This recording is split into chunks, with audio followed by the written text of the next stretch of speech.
everyone, welcome to free practice number 3 for the 2022 24 Hours of Le Mans, and welcome to what is now known as the delay. After multiple accidents out in the Porsche race that resulted in a red flag, we've got a barrier damage on the run out of Arnage. So, the session should start in 2 minutes' time. However, we may be in for a delay, and if so, commentating solo could be a bit tricky. Let's go over to the YouTube chat because the little owl says Le Mans time, or lemon time as well. It's Le Mans time. Here we go.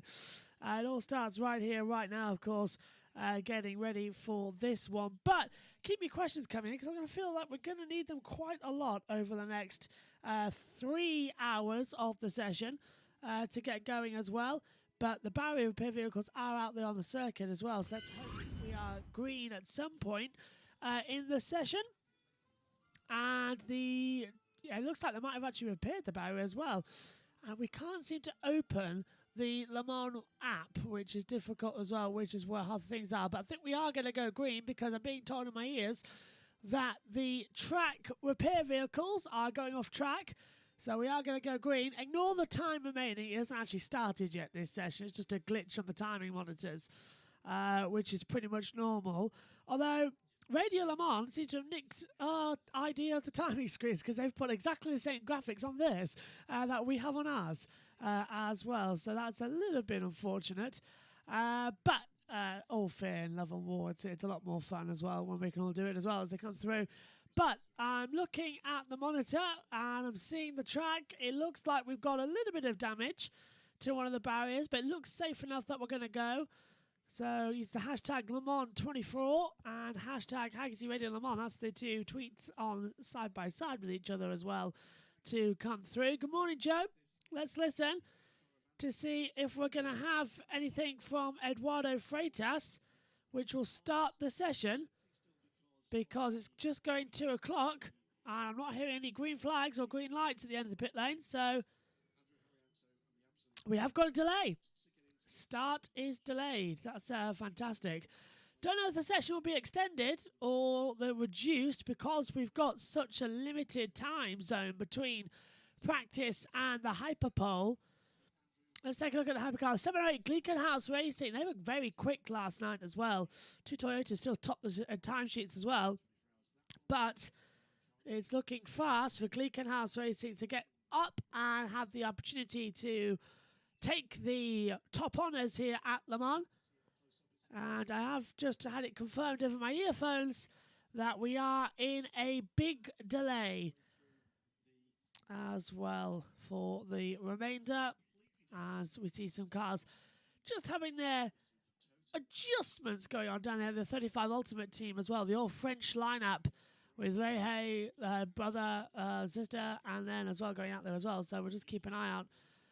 Why we've still got this delay on the red flag, I'm not sure. Take a look. All the cars still in the pit lane, obviously, as they come through. And, yeah, just looking at several on the monitors as to when we're going to head to the green flag. Good morning, Joe. Watching out there as well. Think, hopefully... Check the weather. Let's check the weather then with Hagerty Radio Le Mans while we wait for the restart for this session. By visit Cayman Islands, it's worth the wait. Pretty warm afternoon at the moment with temperatures hovering around 20 degrees Celsius at Circuit de la Sarthe. There's a very small chance of a shower later on, very similar to yesterday, but hopefully, looking at the forecast at the moment, the main qualifying session for Hyperpole will avoid any of the wet stuff, and yeah, it's more of a chance of it later on, in fact, by about 11 o'clock. Some sprinkling of rain, very low amount of wind as well, clear night, and temperatures dipping to a low of 13 degrees Celsius. Tomorrow, a high of 23, and very sunny when we get to the latter portion of the afternoon. 4, 5, 6 o'clock, looking very pleasant for Friday. So there's the weather. As we take a look, still no sign of the green lights here to take us through. FP3 will start at 3:10 Discord online. And that is the message we've received up here in the comms box. Now, Discord, obviously, the popular messaging site, is actually where the race team managers can talk directly with Eduardo Freitas. So that's an interesting little system as well that they can go through on Discord as well. So I quite like that as well, that instead of the FIA messaging, which is having to email him, there's an FIA Discord server. Wouldn't you love to be in that Discord server at Le Mans as to get everyone's messages and radios coming through as well? There's the 36 Alpine Elf team as well, with, I think, Nicolas Lapierre at the wheel of the car as well. The 36 hypercar in the LMPH era of the track as well, as they all come through. Kessel Racing at the 57 Ferrari, looking to be up there as well. Megan Burge will be joining me in the commentary box in around about 40 minutes' time. During this one as well, but we should have had more track action to talk about. Shouldn't have been this hard to start the session. Andre Murlia watching on further back as well. Hopefully we're going to have some pit reporters soon helping us as they come through. There's the 86 GR Racing just going through at the back, and there's confirmation that our timing screens are actually going to start working because they've flashed on to overall. So let's go down to Owen Milnoff on Radio Le Mans Haggerty in the pit lane for us. Good afternoon. Hi Johnny, yeah, really good to be here. First time in the pit lane this week, so all the cars are lined up. Lots of teams looking ready to go. Tyres are all in the ovens, cars waiting to go. A lot of an air of expectation. I think everyone's ready to go. And to Nick Damon at the other end, very, very busy. This is the moment where all cars are basically nose to tail, mere inches between them on the apron. Yeah, they're all parked up. It'd be a traffic warden's delight, wouldn't it, here? They could just nip in all of them on various coloured lines. I'm sure some of them deserve some form of penalty. The 93 car, which Bruce alluded to a few moments ago, that machine actually is not in its pit box or on the apron. My assumption on that front is it's disappeared off to get re-scrutineered, because it is, of course, a completely new car. It just happens to have the previous engine. The number 3 car of DK Engineering, that car has been completely in trouble so often. It's once again, well, dishabille, whatever we call it. It's in bits, basically. But they look like they will get it back together in 20 minutes or so. Another minor problem. The other car that was having a bit of a nightmare, which is the 45 Algarve Pro Racing machine, Steve Thomas, James Allen and Rene Binder, that is mostly together. They are doing the final work on that. They're certainly not 3 hours away. Yeah, that was okay. It's up on the high stands. They are literally putting the plank on now. So that one, I think, will be off and running quite soon. Yeah, they're probably about a half hour, 40 minutes for the Algarve Pro machine, about 20 minutes of DKR, and as soon as the Porsche is ticked off, that'll mean all our walking wounded from yesterday are back running. Excellent news. Well, okay, so after losing so much time yesterday, looks like we are going to get go for this one then.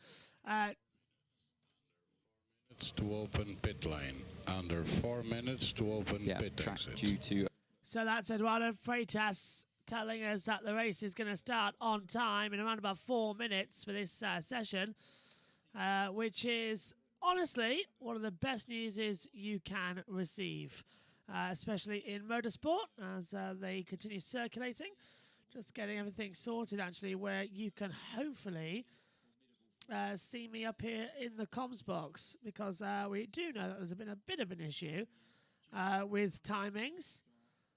So hopefully we can hear you shortly in a few moments. Right, let's go over to World Endurance Championship World Feed and see what they're saying. Let's look at the 85 Iron Dames. Who's aboard the Michelle 85 Gatting on Iron the Dames approach. car. And great to see, by the way, that the ladies from Iron Dames are in the Hyperpole later this afternoon. Didn't come easy, though, yesterday, did it, for Did them? not. They had a lot of disruption through, was it FP1? They did. Session, yeah, and some stern faces There in the were, garage I at think times. it's been a tough week so far, but they'll have been lifted by that. This is the 37 Cool Racing car. Another one to watch, perhaps not one of the big name teams. I missed the 3-minute mark, but we are under 3 minutes, and I confirm we're starting the session at 15:10 please turn on your Discord and please ask drivers to look after us by not abusing track limits. Making it very clear from the off. You'll be hearing more about track limits in about 3 minutes' time. But it's... So not even a whole lap. Not even a whole lap. But cool racing we're just talking about, though, is we see the AF Corsa car. One car that was totally out of position yesterday in qualifying after two consecutive FIWC pole positions and a pole position at Imola in the ELMS. That three-man crew is a team that's doing a double duty season this year. Were nowhere yesterday. I don't know what happened to that car yesterday, the AF Corsa and LMP2. Like you said, Graham, 2 pole positions so far in WEC, 2 out of 2. To not even make it through to the hyperpole yesterday, they were way off, and both of their drivers, Nick Nielsen and Alessio Rivera, they've both individually claimed pole position. You know, so both drivers are therefore capable of achieving, as this is the Algarve Pro car making its way down the pit lane. That's great news. That's the other one. That's the other one, sorry. Yeah. Oh, I've jumped the gun. I'm sure the other one will be out there soon. But this, speaking of which, this delay has definitely helped them. Oh, yeah. Because they need every minute they can. But yeah, going back to the AF Corsa car, shame to see them out of position. They're way down. If it was at 18th fastest yesterday something as well in FP2. And their long runs didn't seem great either. So I don't know what's going on. Clearly lacking pace, which they've had in abundance so far through the WEC campaign. Yeah, we're nearly underway there. Just 60 seconds to go. Under 1 minute to open pit lane. Under 1 minute to open pit lane. A bit of a traffic 1 jam minute till open of pit. session. 1 minute till open of pit lane then, as we just adjust this screen, because we got a lot of complaints yesterday about the fact that on the opening few minutes before the session went green, the timing screen looked a bit too much. So we've adjusted. So this is our new start screen that we'll go to when the sessions come on for the live timing fully activates as well. Up here in the comms box, on board with the number 5 Team Penske. 30 seconds to go. To open pit lane. Under 30 seconds to open pit lane. So we're not afraid to watching on. Now, don't know if we're going to get the full 3 hours or not. I suppose we're about to find out. But either way, yes, we are. Full 3 hours then. It'll end 10 minutes later than normal. The Le Mans 24-hour is about to get underway. 7, 6, 5, 4, 3, 2, 1. Pit exit is open. Session. And away we go.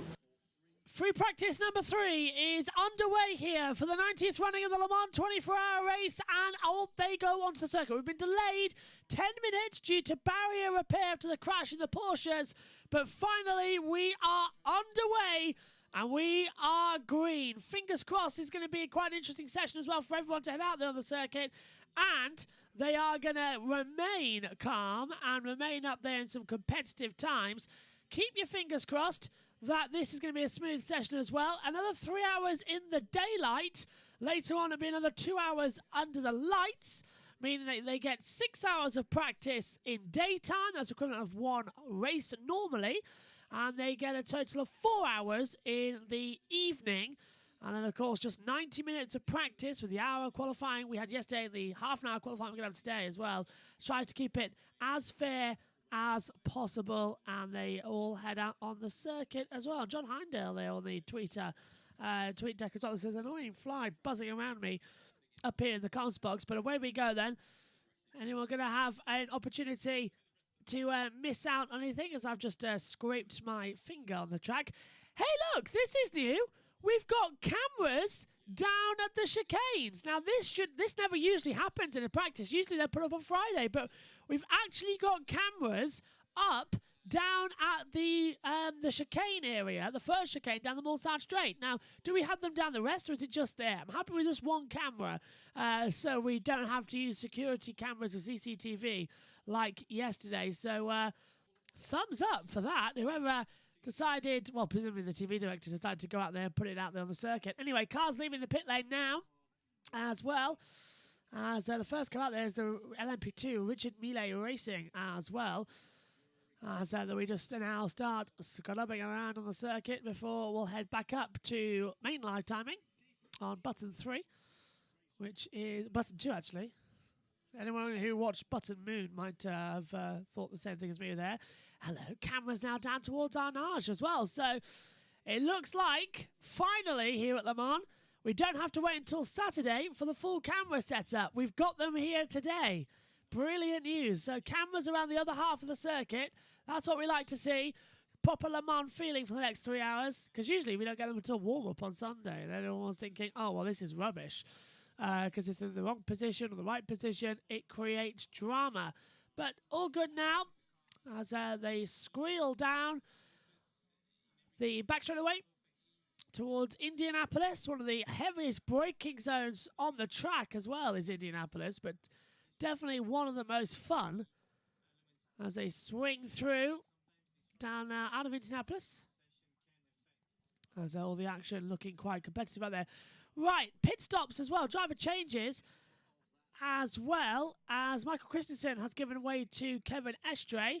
Pierre Earhart has given way to Christian Hook out there, as you can see on the monitors. As everyone just getting their lap time sorted. The two Toyotas, 7 and 8, now starting to leave the pit lane finally. Let's hope it's going to be a bit calmer than what we're used to. They've gone out together. Who's out there? It is Kamui Kobayashi in the number 7, and in the number 8 it is Brendan Hartley. Pit lane. And the 93 Porsche is fully repaired, and it's on its dollies, being pushed down the pit lane by its pit crew, and they're just waiting for a bit of a gap in the traffic, but the car looks like it's been through scrutineering and looks pretty much ready to go, so just needs a driver, so on its way down to its pit box. So Porsche back up in operation, which is great news as well. We were worried whether or not that Porsche would make its way back out onto the circuit. It seems to be doing that. Cars starting their outlaps now as well, which is bingo news for everybody as they swing back through. And that Porsche I was just talking to you about, saying that it looks like it's been repaired after its big crash yesterday with Michael Fassbender in qualifying, has now been pushed back into the pit box. So a problem still developing. It seems as we're on board with the 33 TF Sport as he comes down in towards Indianapolis, the banked part of this circuit as well. The left-hander tight, and away he goes, and few problems on the side there. There's a beautiful livery on the TF Sport as well. The Aston Martin, it's a red livery with blue stripes around the side of the car. Looks absolutely gorgeous as well. As is that the tweet of the big BMW as well down there on the tweet deck? Don't know if anyone spotted that, the BMW 8 that was here a couple of years ago.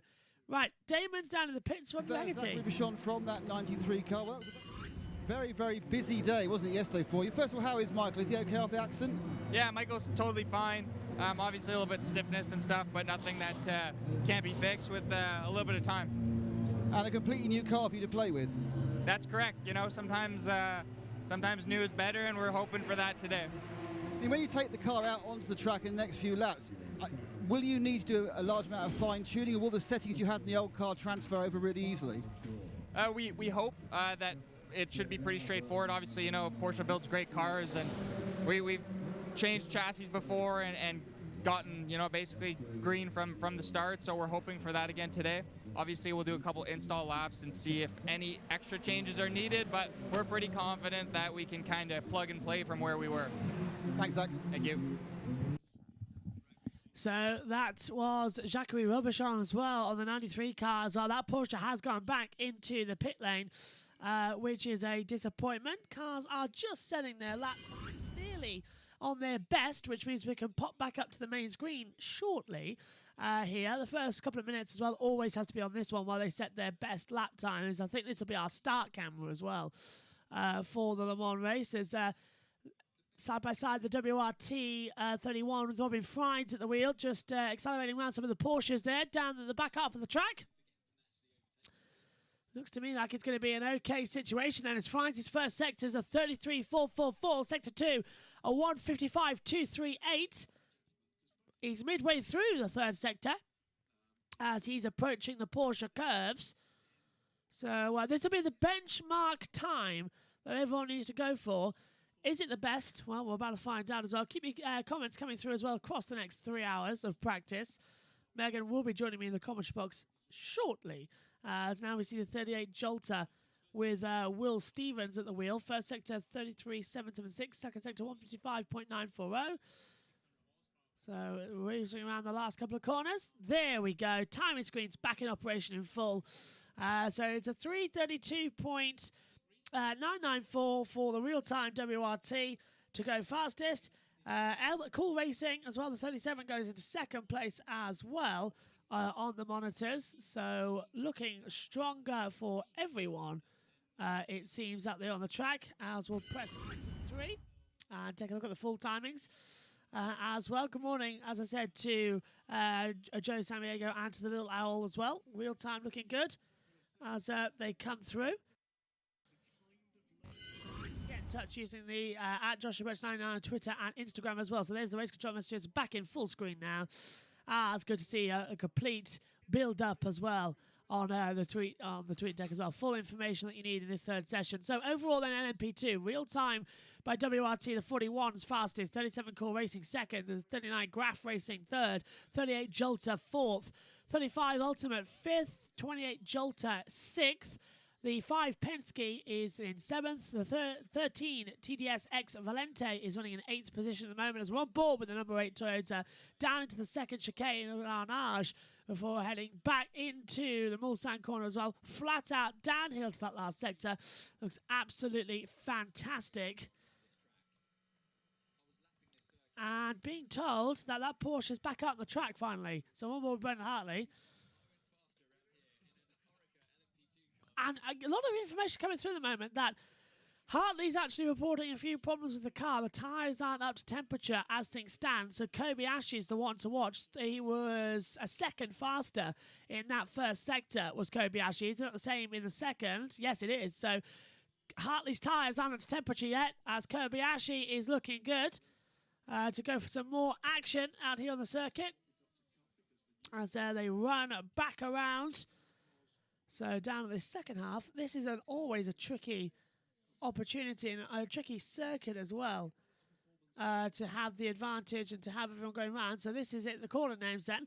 We all know the first corner at Dunlop, then into the Dunlop chicane, La Chapelle, Tête Rouge leads on to the Mulsanne straight before you come into the chicanes and then the second chicane.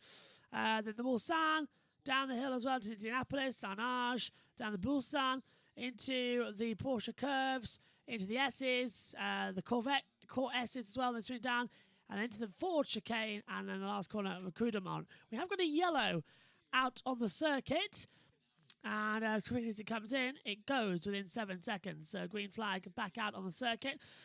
Times then coming through for the hypercars. Jolter, 38 in the LMP2, looking quite quick to take top honours there as well. By 1.2 seconds faster. And just as we're going to get the hypercars across the line, off goes Eurosport on an ad break as well. But we've at least got the timing screens to show us something. Toyota Gazoo Racing goes fastest with Brendan Hartley. His time was a 3:27.115. Now, where is the number 8 Toyota? That was quicker by 2 seconds per lap. Goes fastest, 3:27.115. So it is Hartley fastest, and Kobayashi's gone second. Kobayashi was a 3:31.527. So Kobayashi lost a lot of time in that third sector. He's gone from being a second faster than Hartley to, if I get my timings on my lap, if I can put my glasses on as well, he's gone from being, he's down by 3 seconds in that second sector. That's insane. Absolutely insane there. From Kobayashi. Must have hit some sort of traffic. Can't understand why he was that far off the pace. Joe Samaniego says as well, has Toyota shared which driver is starting the race in the car? We understand for the number 7 it'll be Kamui Kobayashi. For the number 8, we think it's Sebastian Buemi, but they are not going to get confirmed until the warm-up on Saturday. So what I'm hearing. Right, pit lane will save us with this 93 Porsche. Still some problems. Think we are going to hear shortly in a second. The yellow flag that was briefly shown was at the Daytona chicane again, but as I say, it was a small incident, probably a spin on the approach, or maybe a car having to take to the escape road, because it's green again around the 13.6 kilometre circuit. Ollie Jarvis going over the line, a 3:31.823 in the number 23 United Autosports Oreca, and that is a best time in class may well be a best time of the weekend too. Let's just have a look. Now, we have had a 3:30.238 from that same car in FP1 yesterday. Yeah, what that's done is put United Autosports USA to the top with their number 23. The Cool Racing had just taken the top position. That's been deposed. That's the Chinese racer Yifei, and he in turn had Will Stevens challenging him. Matthias Besch, top of the LMP2 Pro-Am runners, as he has been pretty much all meeting, and then Ferdinand Habsburg. So he was first in the P2 class, but now is down to 5th in class, 7th overall. With those two Toyotas at the top, did I just see a car sitting backwards against the tyre wall, Johnny? Yeah, I think that would... Oh, so that's a replay at that Daytona chicane. The first chicane is where we had a yellow flag out there. Porsche, though, in the 91, goes fastest in the GT Pro category with Jean-Marie Bruni at the wheel on a 3:53.284. Of course, Jean-Marie Bruni raced in Formula One for Jordan and Minardi back in 2004 and 2005 before both Minardi and Jordan left the series at the same time. And he got, Jordan got replaced by Force India, who became Racing Point. Force India became Racing Point, who became Aston Martin. And Minardi had a little bit of a weird way, but Minardi became Midlands, then it became Spiker, then it became Toro Rosso. If I remember, no, Toro Rosso, yeah, he became it as well. It's a difficult one to work out because Toro Rosso got merged, didn't it? After, who did Midlands become? It's so confusing, isn't it? Because Toro Rosso sort of came in, I think, took over at one point as well. But there was definitely Toro Rosso in 2007 when Spiker were there. And Toro Rosso were there in 2006. They took over Midlands. I think Spiker was already entry. Anyway, the number 7 Toyota of Kamui Kobayashi looking quite fast as it comes across the line now anyway. What we're watching up here in the monitor, the comms box, and goes top with a it's a 3:26 as well. Let's go down to the pit lane again. Just doing a very nice walk in the sun for the photographer. It's all part of the excitement of Le Mans, isn't it now? Yeah, the weather today is really nice. The temperature okay because in the car it was quite hot. And now for our team we changed the engine this morning because we had some issue yesterday. But we did ace in the quali, so that's not a bad place. And now we will work for the race. Looking forward towards the race, do you think you can make the podium? It's a very, very competitive class. Yeah, it's just a pleasure in so competitive class in LMP2. We are more than 25 cars since many years, and we did the podium last year and the year before. So the real dream is to win the race for sure. But I think this year we had all the stuff to do that. Normally in the LMP2 it comes down to drivers like yourself to make the difference. It's not the pros, it's the gentleman drivers who make the difference. I mean, how much work work have you put into it? Yeah, for sure. One of the big key is the silver driver in the LMP2 class, but since some years I had some real competitive guys because they come from the Formula 2, the Formula Renault, Formula 4. They are quite young, but well, that's awkward timing as well that I can't answer because I'm on air. But someone's actually started to now call me, which isn't best news. So honestly, isn't that always the way you go to listen to something and it goes on that you can't talk to anybody because you're kind of busy live on air, which is annoying. As it comes through, so can't talk to anybody at the moment, but that means we were in the middle of an interview. Now we've gone off it. Let's go back to it. A lot with my young teammate to give to them as much as detail as I know in Le Mans, and I think my experience could be the difference with that. Great stuff, hope so. Thank you. Well, it was an interview that we got rudely cut off from as well, and hopefully the person I'm trying to call actually pays notice because I can't pick up. I'm sorry, I can't pick up as well. So I'll just pick up quick. Let's go. The craziness happened on the final lap. Panis Racing were actually 4th with their 65 car again, and Canal was sharing with Will Stevens and James Allen, but they again were some to benefit. So Jota from 3rd to 2nd in the 28 car last year, and the 65 car bagged a podium. Bottom podium step as a result of that as well. So they're on a hat-trick for a podium finish in 2022. And Julian Canal clearly hoping they can go 2 better and actually win the thing in LMP2. Why not? I mean, there are 27 cars in that category. Bear in mind that 10 or so are in the Pro-Am division, so that's more tricky when you include a bronze in your combination to make the overall podium in LMP2, but plenty of other takers other than those. Yeah, and one of the regular challenges, being quick all along, has been the number 38, Jota Orica, and Nick has got Antonio Felix da Costa, one of the stars from the car. With Antonio Felix da Costa from the Mighty 38. You are in Hyperpole, you are one of the favourites for pole. How much work today for the Mighty 38 is based on qualifying, or is it just race work? At the moment, it's probably 99% on race work. We've been actually qualifying with our race car, just taking the fuel out and going for it. Yeah, we think we need to improve our race car a little bit, so most of our focus is on that at the moment. Obviously, Hyperpole is a super cool session to be a part of and to take it home. I did that last year, and it would be super cool to do it again, but yeah, at the moment focusing on race pace, and let's see what we can do in Hyperpole. But honestly, starting first or sixth for a long race like this, it doesn't make a big difference. Your career obviously is as varied as ever, but you must have your focus now on picking up one of these many manufacturer seats that are coming out. How do you position yourself for one of the top drives? I think that work has been done in the last 12 months, to be honest. If you're not on the radar now, then it's you won't be on the radar anymore.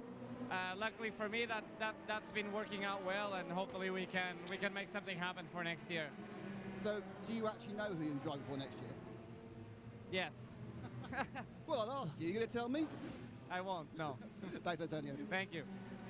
Being told that there's no live information from the track on a session and come back at 1 p.m.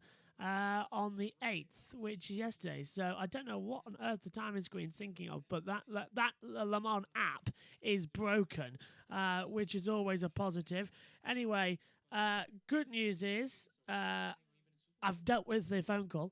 A friend on holiday doesn't know the time difference as it comes to it as well. But Kamui Kobayashi has gone fastest, 3:26.796. Toyota Gazoo Racing, Brendan Hartley down into second position at the moment as well on a 3:27.115. Look at the Glickenhaus Racing though, third fastest at the moment with a Richard Westbrook at the wheel, and it's a 3:31.766. Now, yesterday we were seeing times of 3:27s, but that one by Kobayashi, the fastest of the Le Mans test so far in practice, looking very, very quick. Oil flag and slippery surface now out down at Recoudemont. Before at the Ford Chicane and Recoudemont, the last two corners on the circuit. So obviously there's something down on the circuit, but it is dry track. Here now is the 51 Ferrari of Corsa. That we saw it last night, was getting a complete rebuild on the front and then rear of the car. Looks like that Ferrari back up running. Let's hope after being last in the LMP2 class, it can maintain its dignity of being quite fast.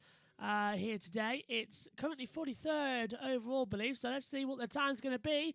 Crossing the line now, and the Ferrari goes 15th in the class as well. Not bad. There's a load of gravel down at the Ford Chicane and Recoudemont, the last two corners, and that is why we've got an oil flag out there. As we look at the 43, into Europol Cargo through as well. It does look like there's some hard curbs and some gravel right on the exit line as well. So that is the reason we've got that oil flag. So they may throw a slow zone to clean up that track if it becomes a problem.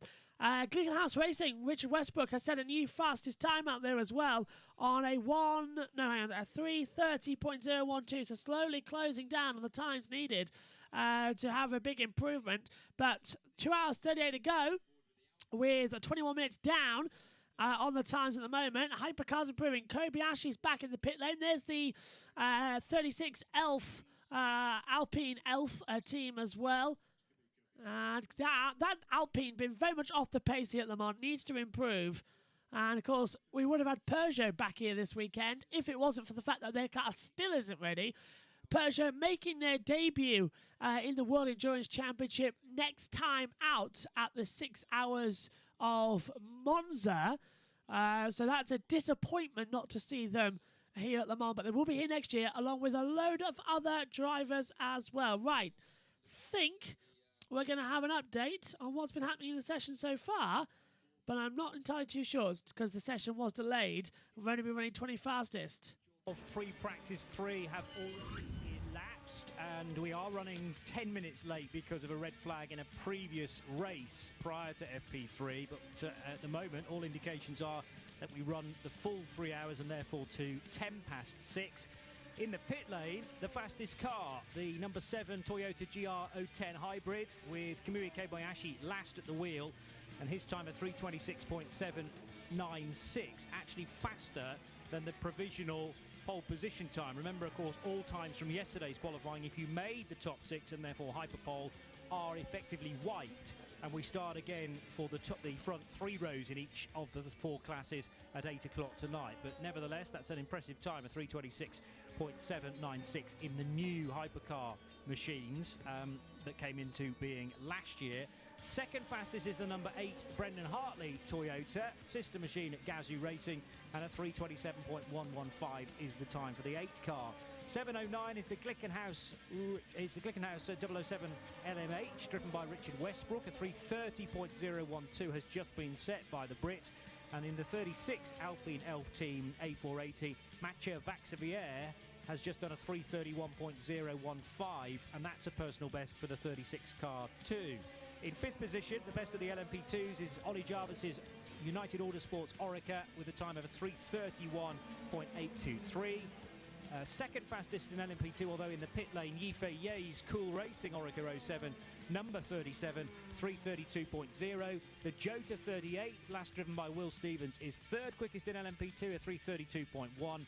And then 2 Pro-Am driver combos for LMP2. The 83 is fastest within that subcategory for Nicholas Nielsen and AF Corsa, 3:32.349 from the 13 TDS Racing by Vaillant Oreca.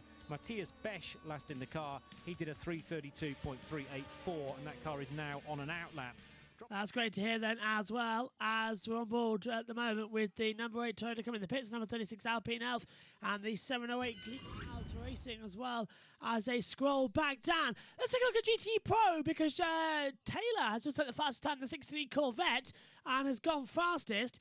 Jordan Taylor, of course, it's done I'm going to have to change screens now because I can't see the correct response down there. It's a 3:53.145. Corvette second as well with a 64 with Nick Tandy on a 3:53.225. So not much between them at the moment. As we take a look at the I think we're watching at the moment the Spirit of Racing, or it could be the 57 Kessel Racing. It is the 57 Kessel Racing just coming in to the Porsche curves at the back half of the track as well. Used to be such a frightening part of the track, the Porsche curves, when the barrier was there. Then they moved the barrier backwards as well. It sort of spoiled the fun a little bit, but the drivers still say it is such a challenge in order to keep pedal to the metal. As well, because the rear of the car steps out a little bit more as well. It wants to have a problem, so you are fighting the oversteer.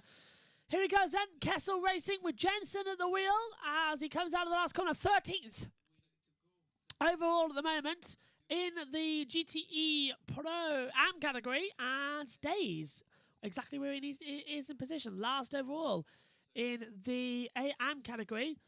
Wow, I say that. Now the Iron Dame's down to 14th position. Okay, so let's take a look at the Am category then and see where we can see Kessel Racing. We'll highlight them for you on the monitor. There is Kessel Racing out there on the circuit. Someone's off on the chicane, one of the Ferraris hitting one of the bollards. And it is, I think, the 21 Ferrari as well, which, looking at the monitor quickly in the Am category, will tell me it is nobody I can see on my monitor. Well, that's unusual. 21 I'm looking for, and that's the number. If anyone sees it, shout. I had it and it disappeared. Where did it go? There it is, 21. It's of course a returning Vinlander as going through, as we have a yellow flag down at Arnage. So someone's gone straight on after Indianapolis. Who's causing this problem then? Needing a yellow flag. It is down at Arnage just after Indianapolis. So we'll keep an eye out as to what the problem is. That has brought out the yellows. Can't see anyone who's stopped on the track. No, yeah, driver change as well as Michael Fassbender's changed to Matt Campbell.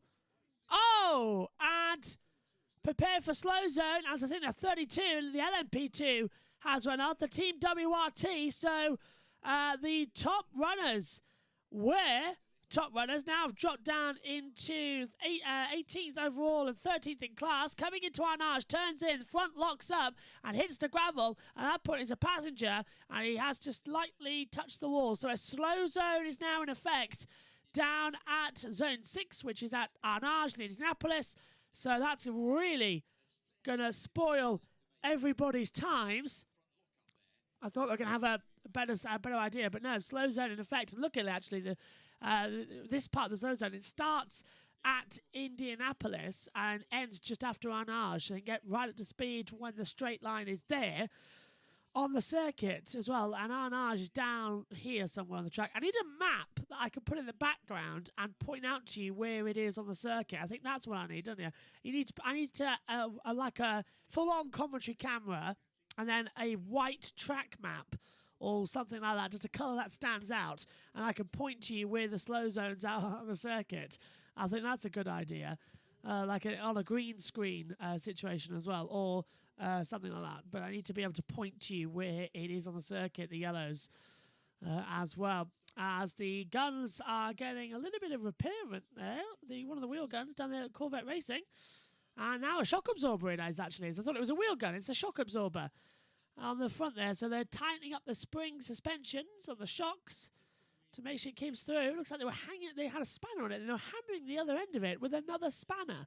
I mean, I've never seen that. I mean, we've got tools behind us up here in the commentary box as well that can get it through. So maybe they want some of that coming through. Well, that's a heat press, actually, but looks good overall. But that's why I've got a slow zone in a situation. As that is the number 8, Brendan Hartley, back in the pit lane. New tyres going on. Scrubbed tyres, it looks like, as well, before they venture out there onto the circuit.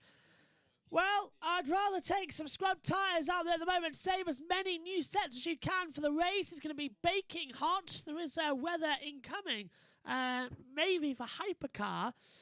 Track temperature at the moment is at 42.9 degrees. Humidity is at 46 degrees. Air temperature at 21 as well, which is all good on the deck. So as Le Mans go for a break on Eurosport, it leaves us pictureless at the moment, although it won't leave us pictureless on Saturday, Sunday, so we're going to have Discovery Plus on another screen so that we can always see what's happening. Hopefully as well, we're going to have the race control camera somewhere in operation on the 360s as well, so that we can take a look at them and we can use it on the stream. If not, there's some driver onboards we can show at certain times as well via the YouTube streams that they put out as well, so we can have some of those on dotted around the screen as well, as everyone's desperately trying to get back through and have a better situation of race. I'm turning that down because it's giving me a headache in my ear. I can't hear Radio Le Mans in the other.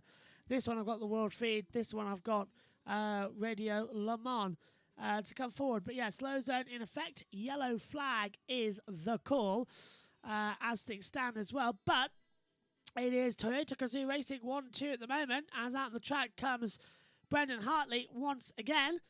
And should be having a little bit more of an interesting one. I've just been told, actually, that we are still a minute behind on the live run for the Radio Le Mans. We're 30 seconds behind, which isn't usually the case. And that is because of that phone call earlier on that we had to adjust it all. But still, hopefully we're going to be syncing back up. There we go. That'll do. So we'll have some radios shortly. Right, let's take a look at the times as well at the moment for a few seconds, as that should be where the timings is. But we're not having that at the moment. Wonder why that is. All the 3 classes looking fastest overall. There we go. There's the class leaders. That's what we needed to see up there. Needed to reload. So Hypercar as well across the other categories, as green flag is out. Session back underway here, which is exactly what we needed. As there's so many class leaders, it's actually impossible to see because there's multiple runs at the moment, as they all come through and try and take over one at a time. So let's just shrink that back in as well to make sure it all works. Hypercar is being led by... Well, I do have that on my monitor, but I'm on the wrong one. Hypercar is being led by the number 7 Toyota Gazoo Racing with Kamui Kobayashi. Hypercar separately is being led by Richard Westbrook, but it's all the same class. LMP2 being led by United Autosports as well with Oliver Jarvis. LMP2 PA, professional amateur run, being led by the 83 AF Corsa of Nicholas Nielsen. LMGT Pro 64 Corvette being led the way by Nick Tandy. And the 33 TF Sport is leading the LMGTE AM with Joaquin Chavez at the wheel as well. Now they're running 1st, 3rd, 6th, 9th, 26th and 30th. Overall, on the timing screens, that is at the moment there, and that is very much as it's come through. Flag history, green, but we were under yellow for 5 minutes and 31 seconds as well. At the moment, we have been green for a total of 28 minutes and 2 seconds. That's currently how long we've been under the green flag conditions. As we ride on board now with Brendan Hartley at the back half of the circuit, looking quite strong. Nick Damon is in the pits. Page from the Graph 39. Sebastian, your car is in a number of pieces. What are the mechanics doing to it? We're just still trying to find the right adjustment. So just making several different tests. We're still working on that. You've obviously been here for many hours. Test day, yesterday, today. What are you still searching for after so many hours? We've got to find the right balance between performance and endurance. But first we're working now on the performance, and then we work on the other part. Is that how you? When you say performance, are you talking about how the car uses the tyres or aerodynamic setups? Yeah, exactly. I mean, it's everything. It's how we use the tyres, how is our top speed, how the car behave in the curbs. It's all that kind of testing. So what are your realistic hopes for the race? Where are you aiming for? What's a good result for Graph Racing? Then moving the car by my feet. Oh, no, careful. I get run over by a Graph car. What is a good result for Graph Racing over the weekend? A good result for us will be a podium in Pro-Am. That would be a great result for us. Thanks, Sebastian. Thank you very much indeed. And I almost got taken out the track with the Graph Racing as my foot got stuck on the air hose. Well, that's one way to go forward. Back now immediately to Radio Le Mans, now to the World Feed. Ready to check so far, but hopefully we'll have a good race. One last question. We've got you as Le Boss, but then we've got Nick Nielsen's Hutch and Alicia Rivora as Starsky. What's going on here as your nicknames? Well, we've got the blonde Dane and the dark hair Italian, so there you go. Oh, crash! Thank you, Hutch. Thank you very much. You're welcome. We got a crash. The number 30 of the Richard De Juris car as well. He's crashed off with the Duica team as well. That has brought out a yellow flag. It might bring out the red as well because he's hit the tyre wall. Now, the tyre, he's beached it, so fingers crossed he's going to get, he's okay. Slow zone is out. The Dupain car in the wall. And this is not going to go any better. Slow zone in effect, which is what we were told about was coming. And, yellow flag is out again here at the moment, although it's not looking yellow on anyone else's monitor bar mine. Okay, yellow flag is now in effect, but timing screen was showing the wrong screen. So there's the yellows.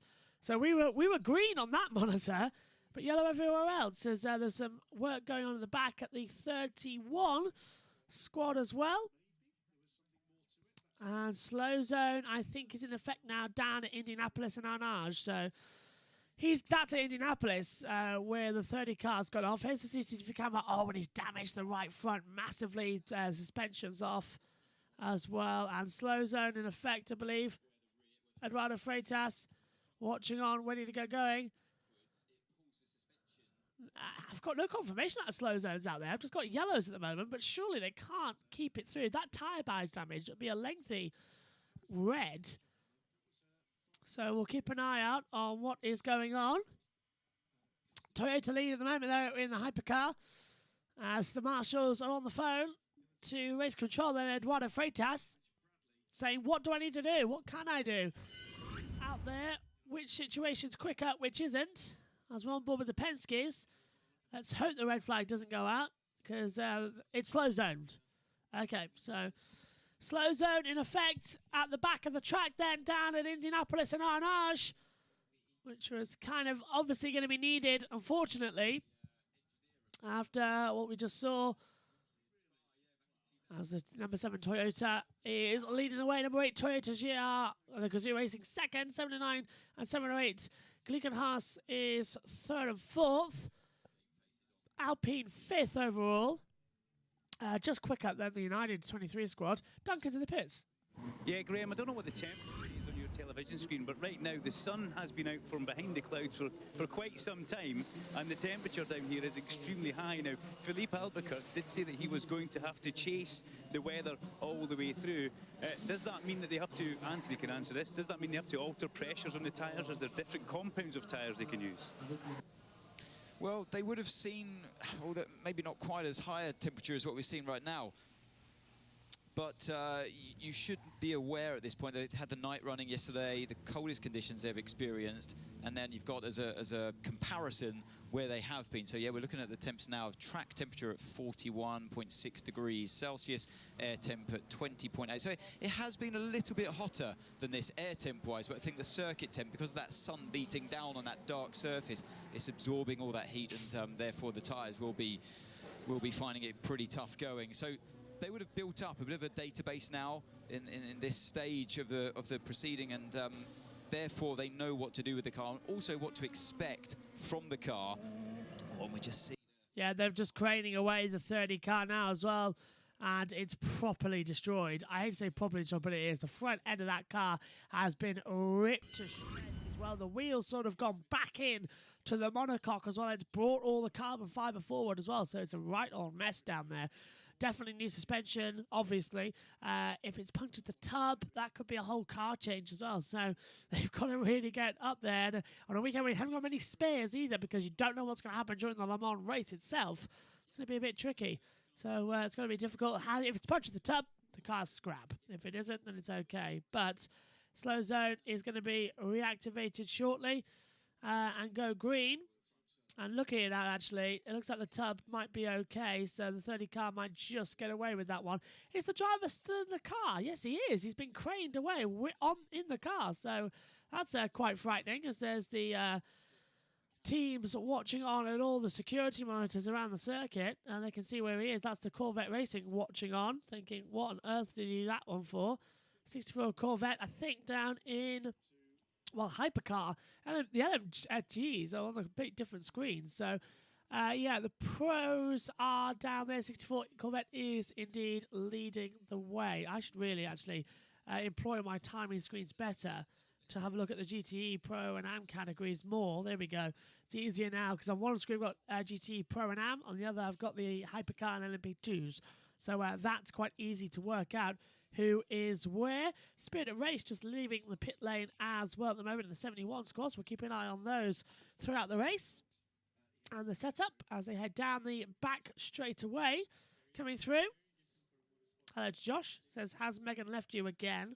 I think she's about to walk in, actually, but not to commentate, which is annoying. As they come through. Slow zone in effect then at the back of the track, so they get waved down. The 22 United Autosports as well.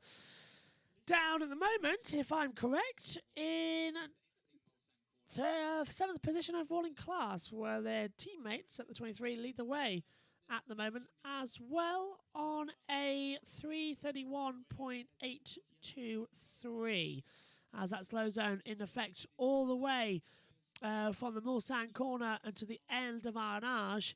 So it's a long straight away. It's around about a 2-kilometre run as well at the back of the track. It is a 13.63 kilometre circuit, so that is the problem. As they swing back around, Toyota lead 1-2, as we're waiting for more info from the pits shortly as well. There's Sebastien Ogier for the Richard Miller Racing. The number 1 car that we've been seeing at the top of the sheets every single time we come on air. to run on the deck as well as it comes in. But looking strong as driver door gets put on. As we are, how long are we into this one? 42 minutes in to this third practice session. 2 hours 17 to go here at Le Mans. As they open up their rear of the car, there's the 88 Dempsey Proton Racing. That's like a safety car to everybody else. They're all stuck at 88 miles an hour. And it's Poor Dad at the wheel as well. In the 22nd overall is Dempsey Proton Racing. Of course, Patrick Dempsey is the team owner down there, which is always nice to see. As they swing back through. I tell you what, Ushi's nice, but it is a bitter taste. Not good for commentating. Absolutely. So as they swing back through. And in the meantime, the slow zone is going to be withdrawn shortly, which is absolutely fantastic news. Go to Twitter as it comes through. I need a glasses to see this as well. The car is not going to go back on wheels. Front right suspension gone. That's from Marcel Duck as well as it comes in. And more images from the action during a sunny FP3 as it comes through. And yeah, that's the thing we love about Le Mans. So much variety with everyone tweeting out there as well. Being told that the Vector Sports, the brand new team that lost time yesterday, has been out the circuit today and has done a 3:52. So it's doing some interesting times out there. But that's good to see that Vector are at least racing today after the problems they hit yesterday. Track temperature, 40.1 degrees. Air temperature, 21.1. So track temperature now one of its highest it's been throughout the weekend so far. And so they swing back through. 2 hours 15 to go. As we take a look at the Oil Racing team at the moment for Prima. Robert Kubica at the wheel, 18th overall in LMP2. As it heads down the Mulsanne Straight before the exit into Mulsanne Corner. No, this is the first part of the tracks. That's the Dunlop Chicane. Now this is what we need to see down at the curve of Michelin before coming back on to the Huldal Straight and into the Mulsanne Corner as well. Field beginning to get a little bit more separated. Slow zone is stopping a lot of the cars heading out on the track to have the action needed. Dempsey Proton Racing is coming through. We're going to Nick Damon in the pits. Fantastic sight for both the person I'm about to talk to, Rennie Binder. The 45 Algarve Pro Racing car rejoins the track. Yeah, the car is just ready now. Just gone out now. We do some inspection laps if everything works, and I hope everything is fine, and we will be and have a good session afterwards then. Obviously, big accident meant you had to have a new chassis. Have you actually driven a car that's been re-chassied? Are they very similar, these cars, or do you have to start from scratch again with setup? Actually, the chassis is completely new. Hasn't done any laps, so the car is completely new. We built even a new engine, so we will see if everything is all right. I hope so, because I haven't done too many laps yesterday. So yeah, I hope everything is all right, and we can do a lot of laps this afternoon. You've got a big program as well, because of course all you three drivers have to do night laps as well this evening. Yeah, yesterday we didn't do any night laps, unfortunately, because the car was damaged. So we all need to get some experience today, and I hope everything is fine and we can go through the program smoothly tonight. I'm sure you got some sleep. Do you know the mechanics got any sleep last night? Have they worked all the way through? Sorry, repeat it. Do you know the mechanics had to work all the way through to fix the car? Yeah, most of them worked all the night through. Otherwise, they wouldn't have been able to rebuild it, because we had to rebuild a completely new car, and even it was not a partly rebuilt. The chassis was completely new, so they had to do everything, even the engine. So it was a lot of work to them to get it ready, but luckily they got it ready, and I hope everything works all right now. We hope so too. Thanks, Rennie. That's Rennie Binder at the 45 that got wrecked yesterday about this time of the day, and 24 hours later, a brand new car. Slow zone 6. And a message from Eduardo Freitas, thank you, Nick, for that, that the slow zone's about to be withdrawn. 5, 4, 3, 2, 1. Slow zone 6 has been removed. Slow zone 6 has been removed. So we are back to green flag running here for the Le Mans 24-hour. as they come through. Slow zone 6 being repaired, which was what was always needed to happen as they fly back through. 19th overall then for Destation Racing with Fuji at the wheel down there. 2 tenths off in the first sector, 7 tenths down in the second sector as well. One needs to come back through. 2 hours 12 to go here as well as Destation Racing getting through on one of the Ferraris on the inside there just to try and get through. It's the I can't see because the number's going by too quickly, but that's 777 getting held up now on a fast run. You're not allowed to do that, not even in practice. You get a penalty for doing that. Speaking of penalties, there has been a penalty that got applied. It's a 5-minute stop-go penalty for car 80 for abusing track limits. And double-checking with my notes, that is the Iron Lynx as well of Matteo Cressoni, Giancarlo Fisichella and Richard Hainstill, who have got that penalty on the board as well, which is a big no-no as in terms of you're not allowed to abuse the track limits. Please stop abusing the track limits as well. Destation Racing crosses the line. 33 seconds off the pace as well. That's how much he was held up by the Ferrari out there. And it gives the Ferrari a little door nap as well, coming past him into the first chicane area as well, and quite rightly so.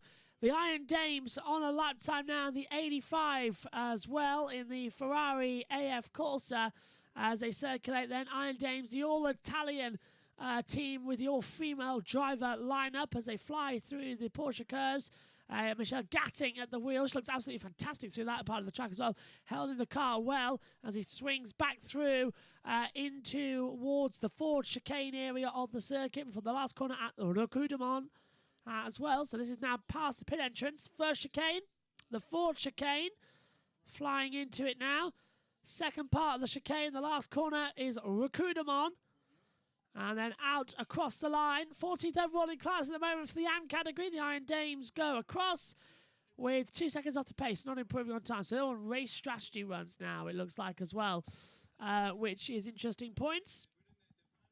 So there is one of the other Iron Dames racing on there in the pit lane as well. Let's take a look at the GTM category, actually, with the Iron Dames. The Ferrari, of course, with the all-pink car as well, which I thought is quite funny, as they come into the max. But let's take a look then at the weather as we'll head over once again to Radio Le Mans for the update on the weather. Hagerty Radio Le Mans then, partly cloudy at the moment, just approaching 4 o'clock in the afternoon. Remember, this session, free practice 3, started 10 minutes late, but even with the extension of the run to 6:10 now, very little chance of rain. In fact, 0%, despite the cloud above Circuit de la Sarthe. We're just about hovering around the hottest temperature for today, 22 Celsius. A low tonight of 13 with a little bit of cloud here and there. Chance of some light rain early tomorrow morning at 11, but then it improves to a very pleasant day. Pleasant temperature of 23 Celsius and sunshine come the evening. So there's the weather update then from Radio Le Mans. As they all come through, but think we've got info that we've got a pit interview from Sophia Flörsch that we're about to play because we put it on their social medias, and this is why I need like another deck for Twitter to come through as well to have a listen and to play the interviews as well, so you're not just looking at nothing. If I press the full screen, what does that do? Oh, it does go full screen. So I can't really split screen it at the moment, which is difficult. I need Twitter on it. I need Twitter, a separate Twitter. Oh, I've got it. Hey, fab. So actually, this might just work, actually, coming through. Give us a second, and we'll hear from Sophia Flörsch as well, who we'll hear from, as we've got the Twitter deck up now as well. So I'm going to go to 9 and keep talking while we create this other screen. So that we can actually listen to some people who actually matter, because they are driving out there on the track, which is always the best bet as well. So I better take the emergency screen, don't I? Duplicate that. First of all, pit lane's going to save us because we've got another interview. Who's found Ollie Milroy? So the 56 Project 1 car being in the pits. 46 car been a long time. Yeah, actually, I mean, we are out. I mean, we are actually underway our program, so everything is running pretty well. We have some items to try out. Car is ready for Saturday, and we look like we are in a good shape for having a great result at the end. I mean, it's a very, very crowded GT field. How are you able to distinguish yourself as a team? What can you do differently to beat the others? Well, I mean, I'm racing in WEC since many years now. I have plenty of experience, and I know most of my competitors. So for me, it's pretty easy to recognize who's in the car and who is driving and which team is it. So yeah, it's about trying to find the right space. I mean, you have to know who is in the car, and then of course it's all about making some smooth maneuver. And how important is it though for you to get your AM driver, your AM partners up to speed though? Well, for me it's a priority to have the AM that feel comfortable with the car. I'm actually trying to find the best compromise with the setup, of course, because being a racing car driver, a professional racing car drivers, we are a bit more on the aggressive side, while the gentlemen are a bit more on the safe side, obviously. We talk aggressive. Does that mean you like a car that's sharper, or a car that's just less comfortable? So perhaps you have a softer car for an amateur driver, or is it simply oversteer and understeer? Well, of course, I mean, for a professional racing car driver, I would say it's more on the oversteer side, obviously, but for the gentlemen, would like to avoid to have those kind of situations. So we are free drivers, so we have to find the best compromise, like usual. Thank you very much, indeed. You're a wrong steer there, I'm afraid. That, of course, is not Ollie Milroy at all. It's was it Matteo Carola? Yes, I'm sorry. Carola, I yeah. got my tall blonde guys mixed up. It's entirely my fault. I apologise. But it was Matteo Carola from the 40s. I knew that all along, honestly. No, I don't think he did. He got that one completely wrong. Okay, let's switch over then and listen to Sophia Flörsch, who is down there on the circuit as well. And she's been talking as well to Radio Le Mans themselves. Let's take a listen. Sophia Flörsch, it's great to see you here in the sun at Le Mans today. You're sitting on the pit wall. There's no rush for you to get in the car. No, so John is going to do a double stint right now, so still some time for me to jump in the car. I'm just going to watch it and see what he's doing. Yeah, the temperature is getting a lot higher. That's something you guys will have to chase through the course of the weekend.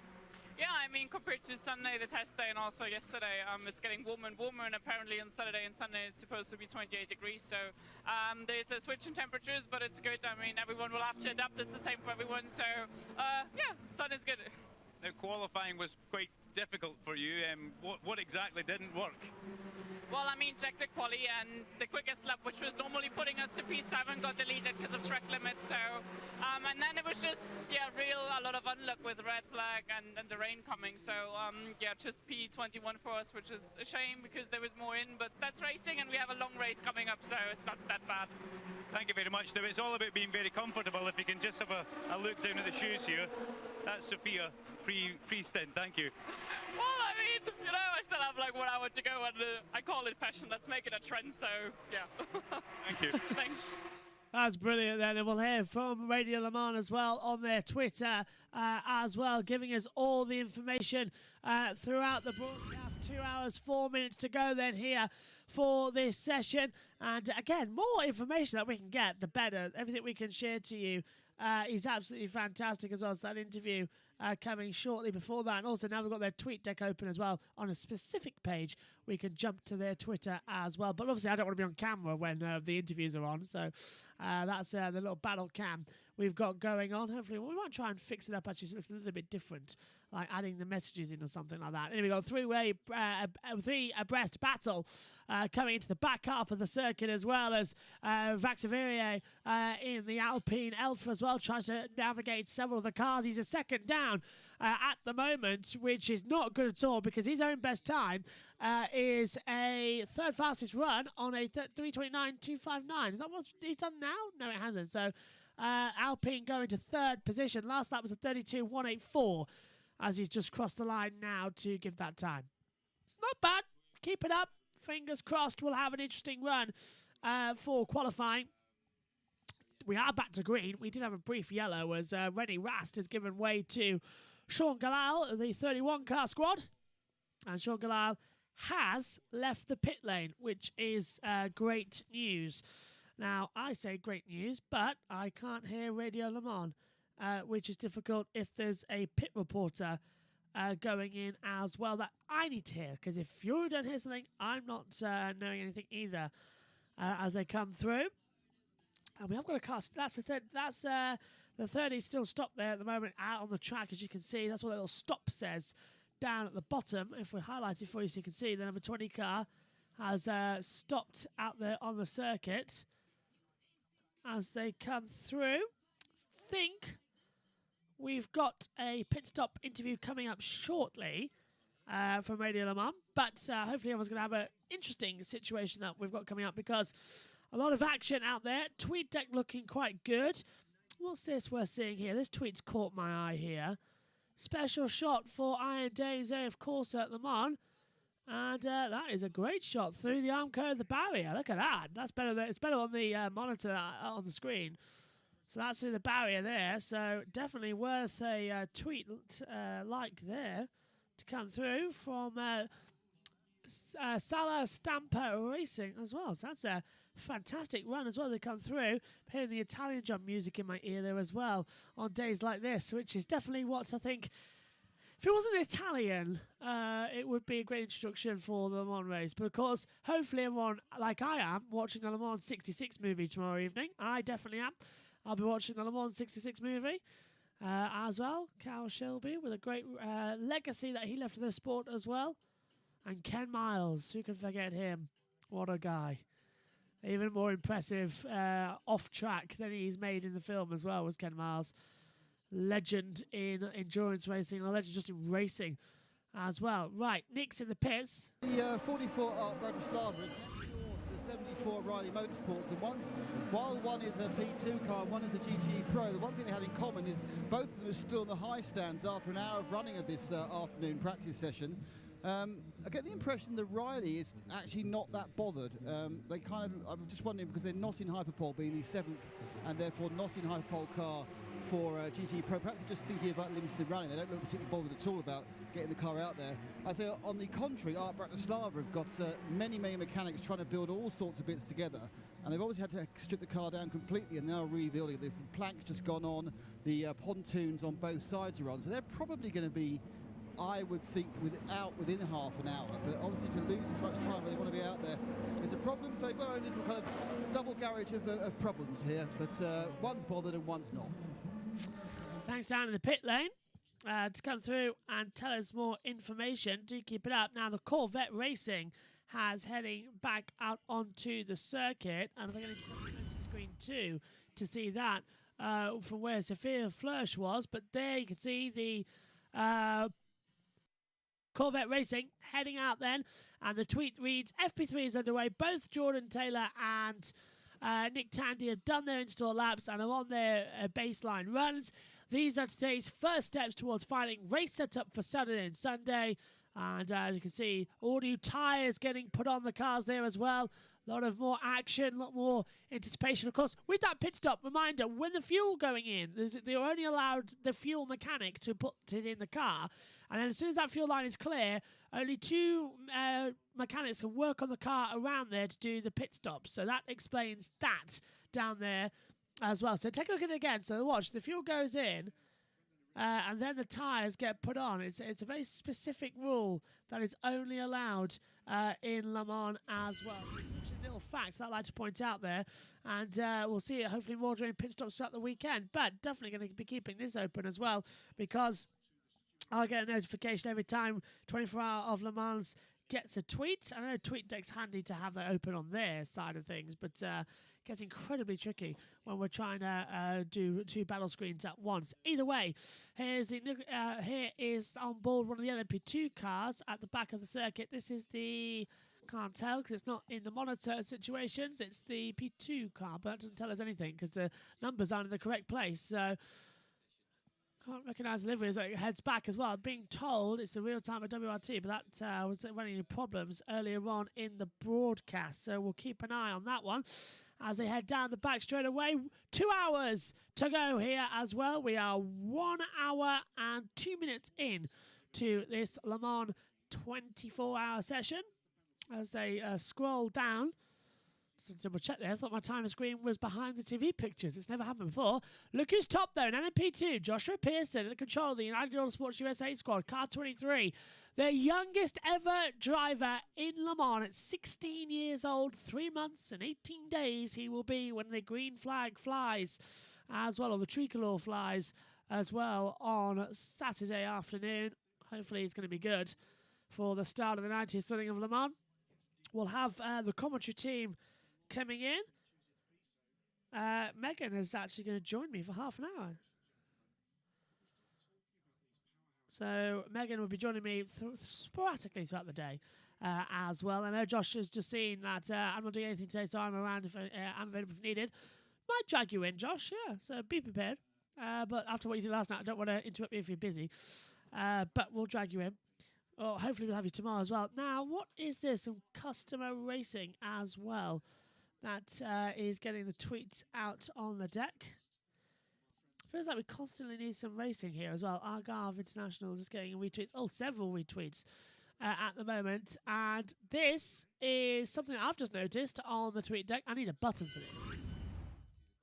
It was a complete nut and bolt rebuild. A great team effort by the APR team, racing team, to get the 45 Oreca back into the fray for free practice. So let's take a look at this actually with the onboard cameras. Look at that. The engine was completely ripped off. Everything was, and a whole new tub. That's what we saw at the end of free practice 3 yesterday as well. So a remarkable build there to get it back up and running on the circuit.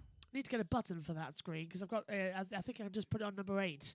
I think as well because the emergency screen's on 9. So emergency screen 2 should really be on 8. Emergency screen on 9, by the way. If anyone gets that, 999 or 911, wherever you are in the world, in either America or the UK, just emergency press 9. So it's a good start as they come through. But on iPhones, if you press 9, it's actually like a hotkey itself that it'll just start dialing the emergency services immediately because it knows it's an emergency service number as 9. So it's a safety thing there. As it comes down, 1:55 to go in this one then. As the two Toyotas, Jose Maria Lopez now in control of the number 7 Toyota Gazoo Racing, and Ryo Hakarawa is in control of the number 8 Toyota Gazoo Racing as things stand at the current moment in time with 1:55 to go of this session. A lot of action still awaiting us here at Le Mans. We've got the Hyperpole coming up shortly as well, I think at 7 till 7:30. And then at 9 tonight, British time, we've got the final 2 hours of practice. Then we have nothing on Friday from Le Mans. And then on Saturday morning, a 15-minute warm-up, followed then by the whole 24 hours live here on YouTube. But should also point out that it is just a situation of who knows what's going to happen next here at Le Mans in terms of the fact is that we have got the F1 this weekend as well as the British Touring Cars. They're on highlights. And also joining us as well, it's going to be the IndyCar race as well. That's coming up shortly. Now, 1 hour, 54 minutes, 28 seconds to go. We would wait for a pit, usually, and think we're going to have one.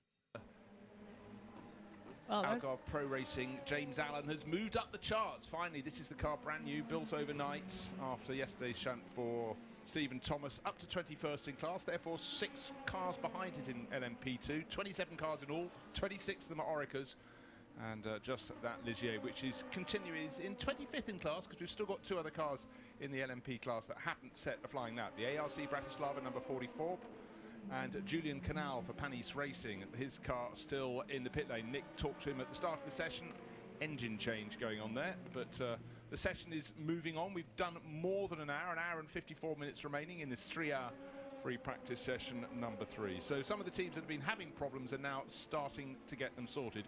All but 3 to set a flying lap. The other car that hasn't is that number 74 GTE Pro Class Ferrari of Riley Motorsports. But Nick has reported he's just decided they're not bothered, so nor's he. Fair enough.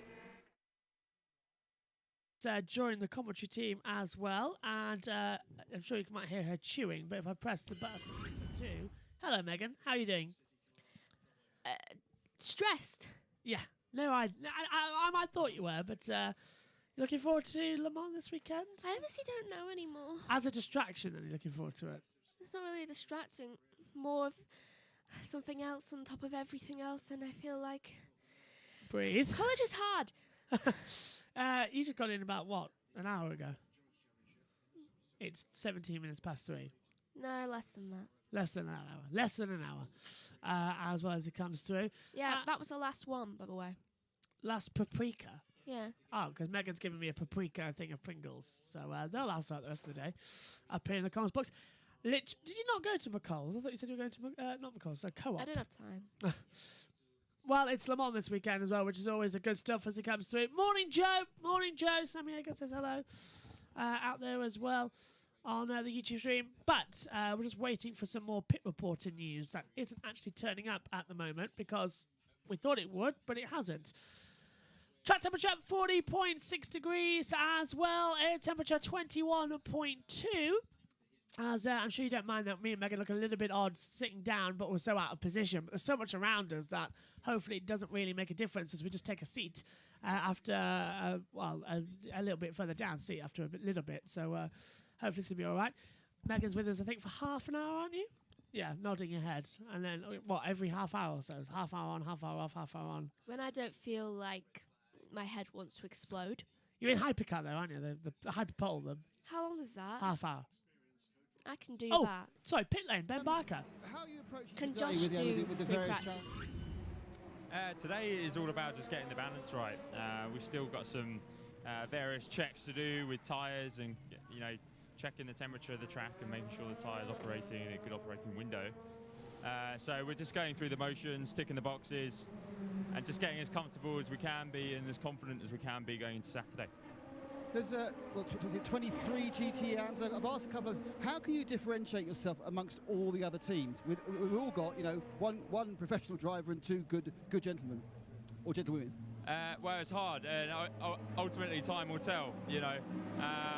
So there's always little tiny details that you can try and do in the pit stops, for example, with changing the tyres. But ultimately, that's down to fuel. The regulated fuel time. So there's always little areas and little details, but when it comes to race day, then that's where we'll see the differences between teams, really. A number of the teams actually have 2 or 3 Porsches, don't they? Proton and PR Management at the top. I mean, is that a disadvantage running on your own, or can you get too much information? Yeah, look, it's always an advantage having more cars in the team. There's just you're collecting more data, so there's more to look at. You save time, you can try different setups and whatnot and get an answer fast. So there's that benefit. But then again, having a single car team, we can really put the energy all into the one car and also just the 3 drivers. So there's pros and cons, but we're pretty good here. We're feeling good. You're looking, that's a very confident smile there. Yeah, totally. Yeah, we feel good in the car. If we were nervous with the car, then I think I'd probably be speaking in a slightly different tone. But we feel good. Yeah, the team are good. We've gone through the processes, and I think we're ready to go. It's a good point. You said the word nervous and not being nervous about the car. How far dialed back from the ultimate super fast, edgy performance is it? How much do you have to bring it back for a 24-hour race? A fair amount. It's always a balance, though. We're running low downforce here, obviously, because of the straight. And that can cause for a bit of rear-end instability.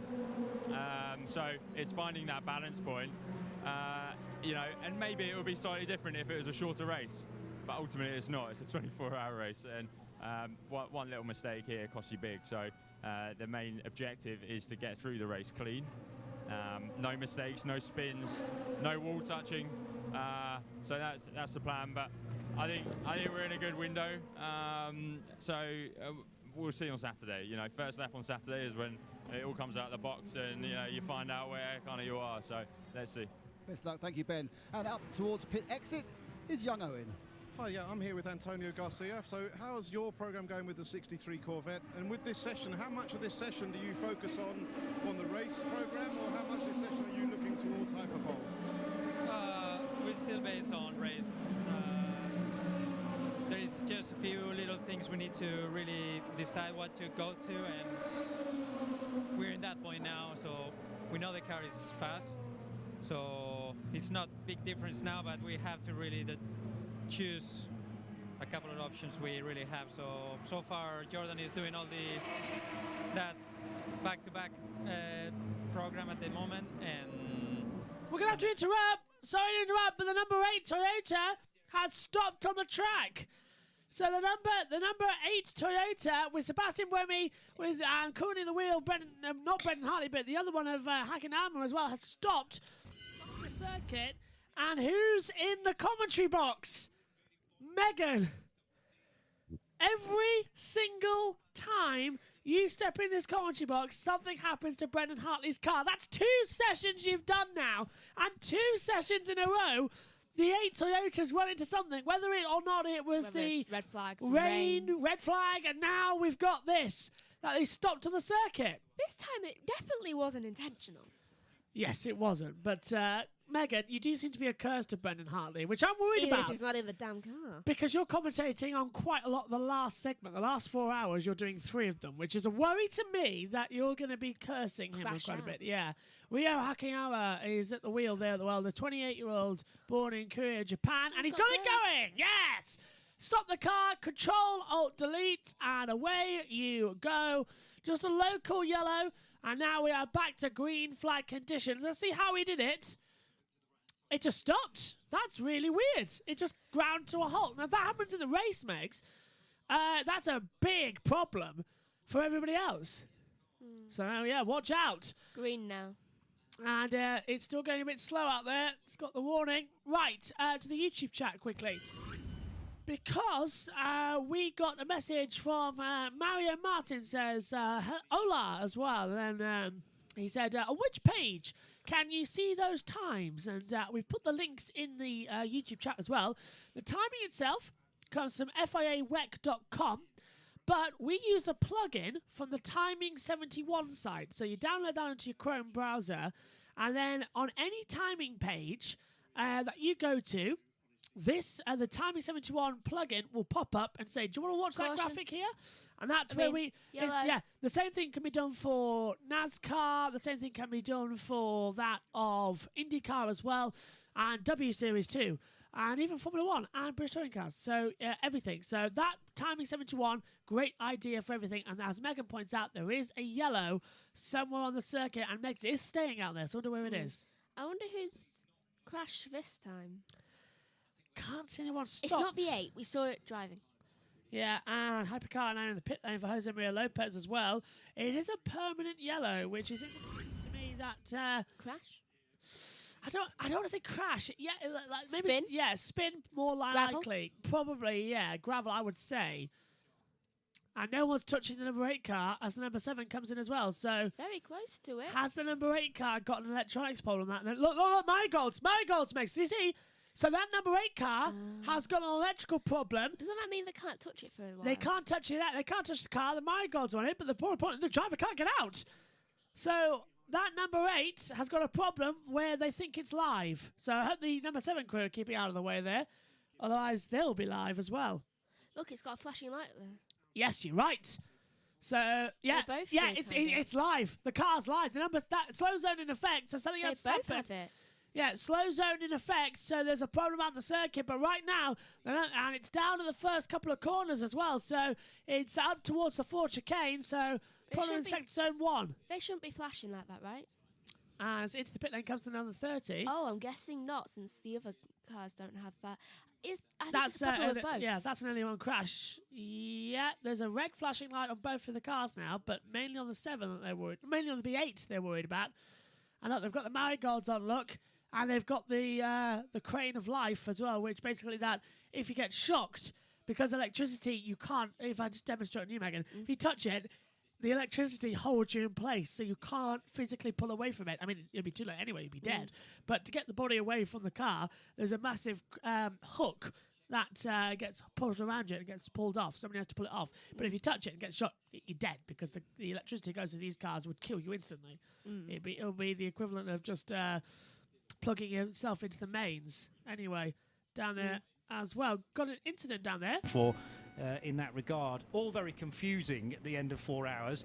Thanks to Ryo Hirakawa. Whether that was deliberate or not, he's back in the pit lane, Bruce. He is, and it's not a bad Many times, but I think the radar was not working, but HV box is still on the dash. Yeah. Okay, copy that. Stand by. Thought the wrong fader. So that's getting the number 8 out of the car. Look, Megs, look at this. So they've put the mat down, the rubber mat. The driver's got the marigolds on them as well, so they're not touching it. But they've put the mat down to get the driver out to the other end of the car so he doesn't get shocked. So, big problem. I've never seen this happen in a hypercar before. And the problem thing is, when I enter here. it's a hypercar with hydrogen involved. That's So not it's good. hypercar hybrid hydrogen. Yeah. That's really not good. Yeah. Pit lane's got more news. They didn't touch it for about 40 seconds. They then got it up on the air jacks, again not touching it, wielded it back, and they've all stood away from the car whilst I assume the electrical engineer, he's the one with the blue gloves, he's put down a rubber mat onto the side of the right-hand side, the right pontoon. He's now getting a good old-fashioned electrician's voltmeter out to check what the voltage is. I don't get the impression this is in any way a practice or a rehearsal. They've now got the big rubber gloves on. It looks like they're all going to do the washing up here in Toyota, and they're kind of clearing a space for Rio to get out. Again, I think as safely as possible, just making sure it is actually going to Rio. He's going to, I think, is he going to do the jump off? Or are they happy? They've managed to earth it. They weren't sure. That's why they're now in the voltmeter turned up to check whether it was zero voltage or not. And so they are now a bit more relaxed. But that certainly wasn't rehearsal. That was some form of alarm, I think, on the hybrid system. Wow. An alarm on the hybrid system. That explains that having to jump away. But we've just seen that Hakayama has got out of the car and he is okay. We have now actually also gone back to green flag. So whatever the point was on the start-finish line, it's gone. But why can't we see it? I think the slow zone was actually because the car has been brought back of the 30. So I think that slow zone was just for the recovery truck to get back to the correct position on the circuit. Oh. That's what I think it was. Because there was nobody off, and the only thing we saw was that number 30 car back in the pits after its crash earlier on in the session. But either way, alarming that the Toyota is shockingly cut out like that. And that is Hakayama now walking in as well. Brendan Hartley will be getting ready shortly as well. And let's hope he doesn't run into the same problem. You do curse them, don't you? No, it's not even meant anymore, is it? I don't think. You just are a curse. I think it just spreads to him. What did you wearing that yesterday? That yellow. I have absolutely no idea. I swear there was. I've seen it in yellow before this week. I could have. When did you dress like a bumblebee this week? Monday? Considering how, yeah. It must have been. Being informed that there's a lot of problems down there at the Toyotas. I have yellow socks on too. Do you really? Well, that doesn't help. The camera can't see you if I press number 1. Oh yes, you've got yellow socks on. With black boots. You really have colour coordinated today, haven't you? I'm wearing a nice t-shirt, but I am also wearing shorts. And I did want to wear Converse, but instead I've got trainers on. But I was going to wear Converse, but I thought standing around for a few hours, Converse or comfy trainers. Trainers, I thought comfy trainers, yeah. As it comes through out here as well. So let's go then. Back to Hagerty Radio Le Mans as it's 1/2 the hour. Let's go down to them then for their half-hour updates.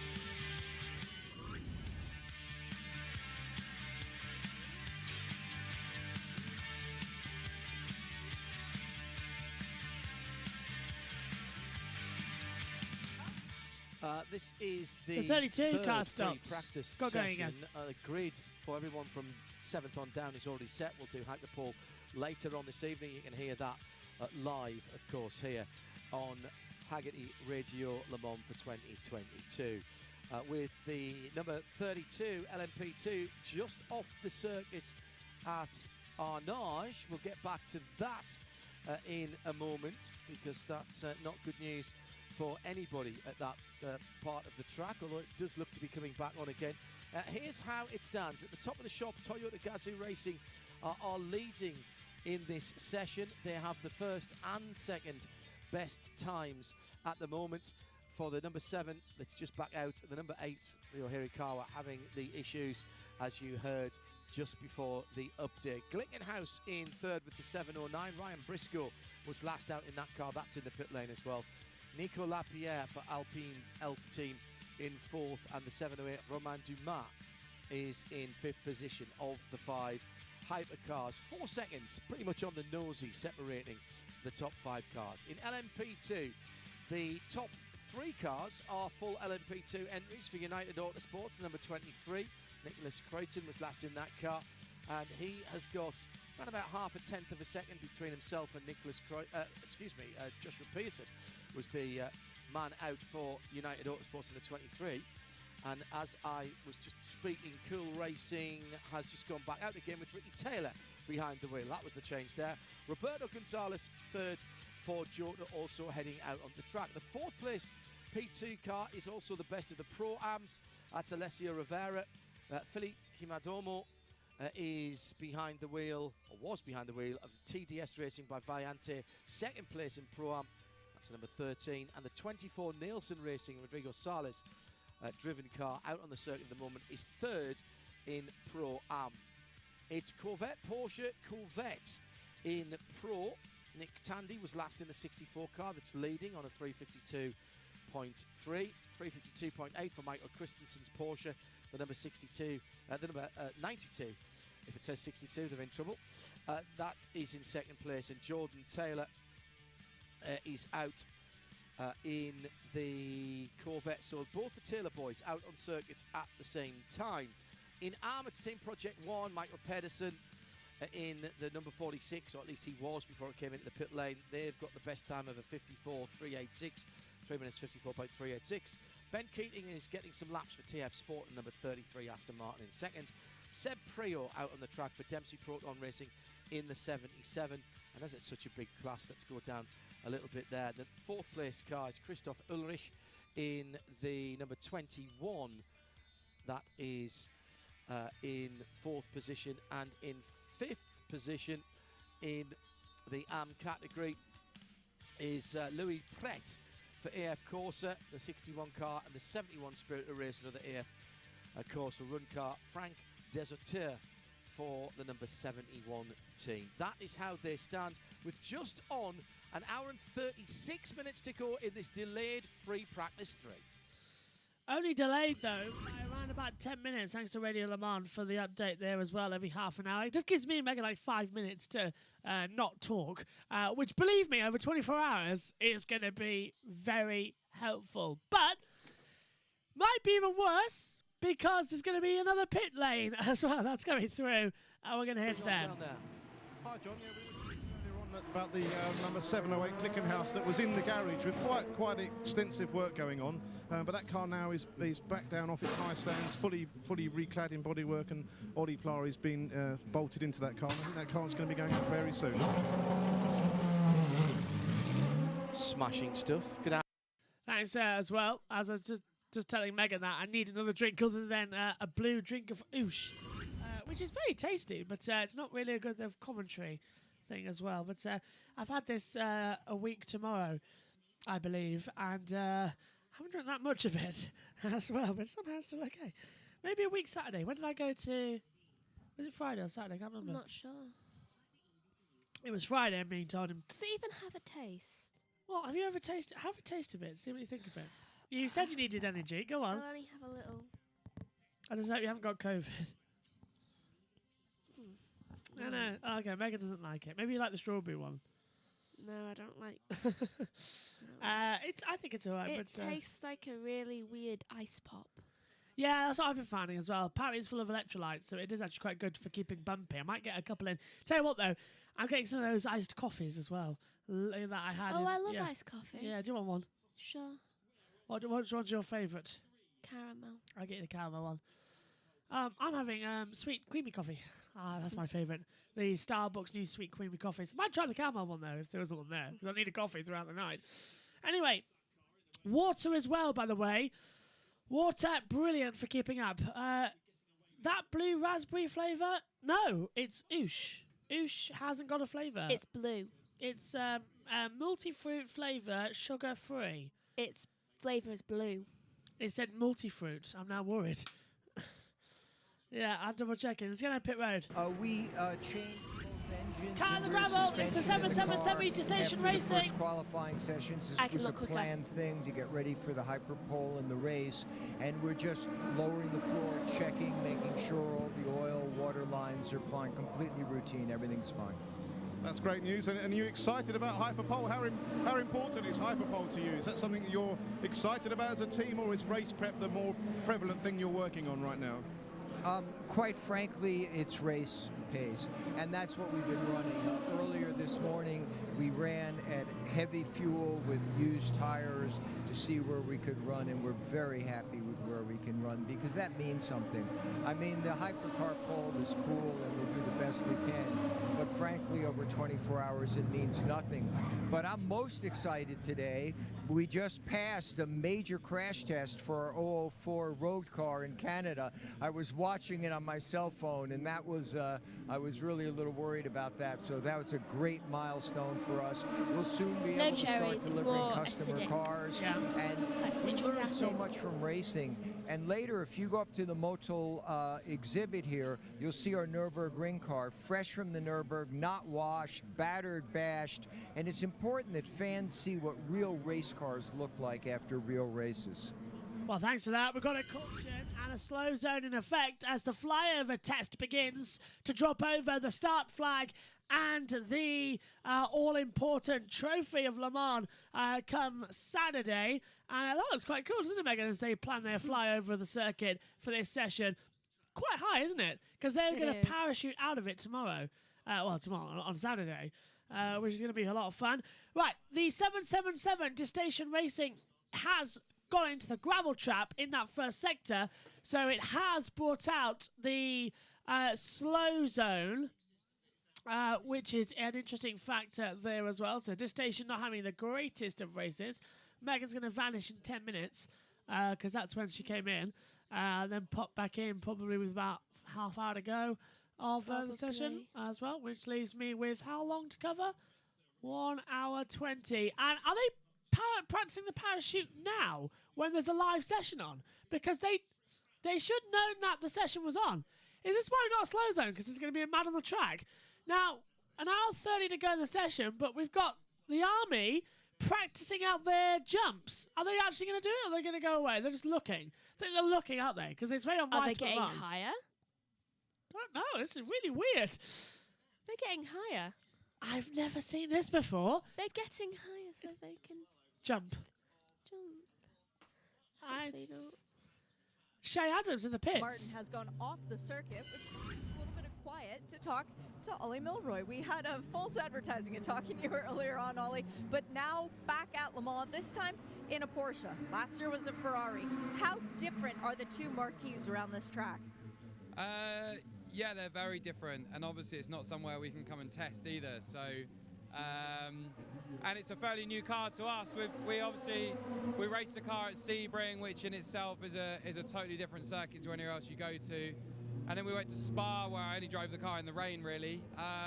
So we come to Le Mans still trying to learn a different car, and the track here evolves a lot throughout the week. You know, the circuit that we drive on Sunday is totally different come the middle of the race this Sunday. So, yeah, it's really enjoyable. You know, I've got loads of confidence in the car on the brakes. The balance feels amazing. And we've been making small adjustments throughout the week to try and dial the car in. And all of us are really enjoying it. It's been a good season for you guys so far with Inception Racing. Success in Europe, success in the States, success in WEC in the States. What does the driver improvement, let's say, that you've seen in Brendan do for you as coach, friend, co-driver coming in Le Mans 8 months later? Yeah, he's really developing well now. You know, the mileage helps. Obviously doing lots of racing, but it only helps if you're doing quality mileage. So as Brendan's coach, I always try and make sure that every single time he gets in the car, no matter whether it's the McLaren, the Porsche, in World Endurance Championship or in IMSA or GT World Challenge, whatever we're doing, there needs to be an objective, there needs to be some form of development for Brendan. You know, he needs that guidance all the time. And he's putting it into practice. I think we've got a great team around us now. We have the same engineers, the same number one, number two mechanics and stuff that travel around on the different cars, different championships, and that familiarity also really helps him with his confidence as well. You've got a lot of co-drivers in various cars across this class throughout the weekend. Have you talked to any of your Inception Racing teammates about maybe battling a little less hard? About what, sorry? Battling a little less hard. This weekend, yeah, Frederick Schandorf. It's strange actually because Frederick and I won the GT World Challenge 6 hours of Paul Ricard on Saturday evening. So it was really weird we flew then to Le Mans together on Sunday morning. It's like, you get off the plane, you've gone from being like really good mates to now, right, don't talk to me for a week, you know, get out. You know? So, but no, we're good friends. I'm sure if we come up across each other on track, yeah, of course we want to win at all costs, but you definitely have that different kind of respect for each other. Yeah, and you know, we want him to do well, and I'm sure he'd love for us to have a good weekend as well. The 56 Project One Porsche has a rich history here at Le Mans, been successful in the past. Good luck replicating that this weekend. Yeah, yeah, it's going to be, this race, your absolute number one priority needs to be to stay out of trouble. If you look in past years, there are cars that, you know, during the week you think, wow, they're kind of way off the pace, and then they can quite comfortably have a top 5 or top 10 finish.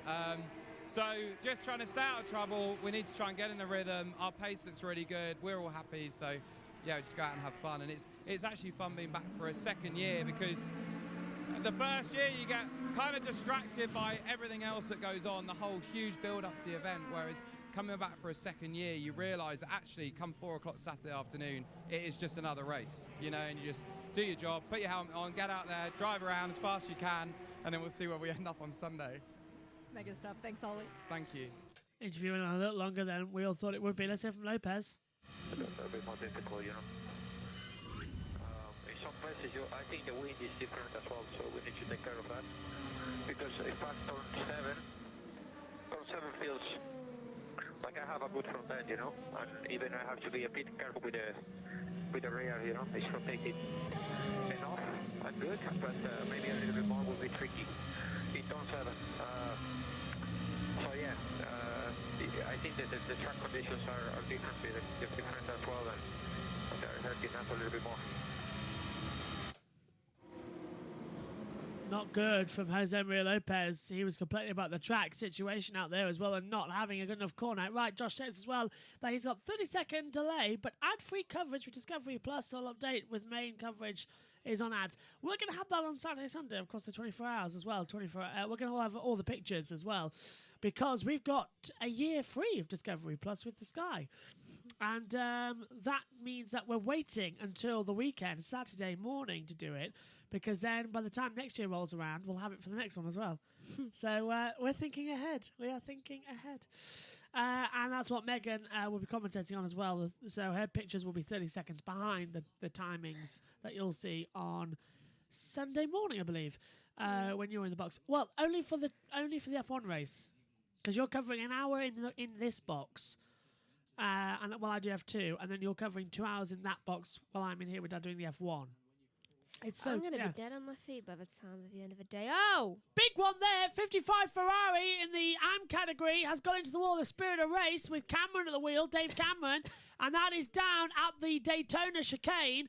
So that's gone in sideways. That's an unusual accident. He should be able to get away from that one with minimal damage, and he does so. Into this, gets out of it. Right, a pit lane too. Yeah, so here he is, third car in shot, turns in, goes to the left, rear steps out, and he corrects it, and he puts taps on the brakes and just taps it. Yeah, just taps it, perfectly puts it in sideways. So it looked like a big one, like a parallel parking jump. It did, yeah. It looked like a big one. Wasn't actually a big one at all. It was a little baby on it as well as it comes through. Corvette lead the GT Pro with Porsche second, 64 Corvette from the 90 Porsche, 63 Corvette third, 91 Porsche fourth, Ferraris fifth and sixth with the AF Corsa 52 and 51 AF Corsas as well. That 51 lacking on pace after missing practice one yesterday. And I believe in a second, this is the car, by the way. If we go to, I need a button for this. This is the 777 to Station Racing in the gravel trap before. a few minutes ago. That's the 8 Toyota having the problems in the pit lane that we were talking about as well with the jaws of life. But desperately trying to find if there's been an interview since, and there hasn't been, which is news. But Le Mans 24 often put their messages in soon. That was 7 minutes ago, so we might be expecting an interview shortly as well. At the same time, there on the tweet deck is all the action as well. There's the 52 AF Corsa in the pit lane at the moment, I believe, because I don't think it's circulating. 52 AF Corsa is running with Davide Rijon as well. Can you say Davide? Davide. That's French or an Italian for David. No, it isn't. Yes, it is. Davide. Anyway, Gutierrez down the pits. Yeah, sorry. We just got pushed out of the way for the tyres there. Esteban, you've just stepped out of the car. You know, things are looking pretty good in the garage now. There was a problem with both cars earlier on. Now, can you tell us what was the issue on your one? Yeah, we are having some issues in the engine, which is obviously not great for such a track. But yeah, we're trying to solve those issues as well as the balance of the car to try to make it more drivable and better in the long run. What is your balance issue? I've spoken to a lot of drivers are saying it's quite twitchy on corner entry. Are you suffering from that? Yeah, unfortunately the car is very oversteer on entry, and that's the area where we are most focusing on to try to bring some stability to the car and obviously have more confidence. Thank you very much. Good luck. Thank you. Little bit of extra. That 55 Ferrari is still struggling out there as well, and apparently we need to get these under controls because there we go. Right, the 55 Ferrari is on its way back to the pit lane very slowly, Megan. So it looks like we're going to have that problem coming through.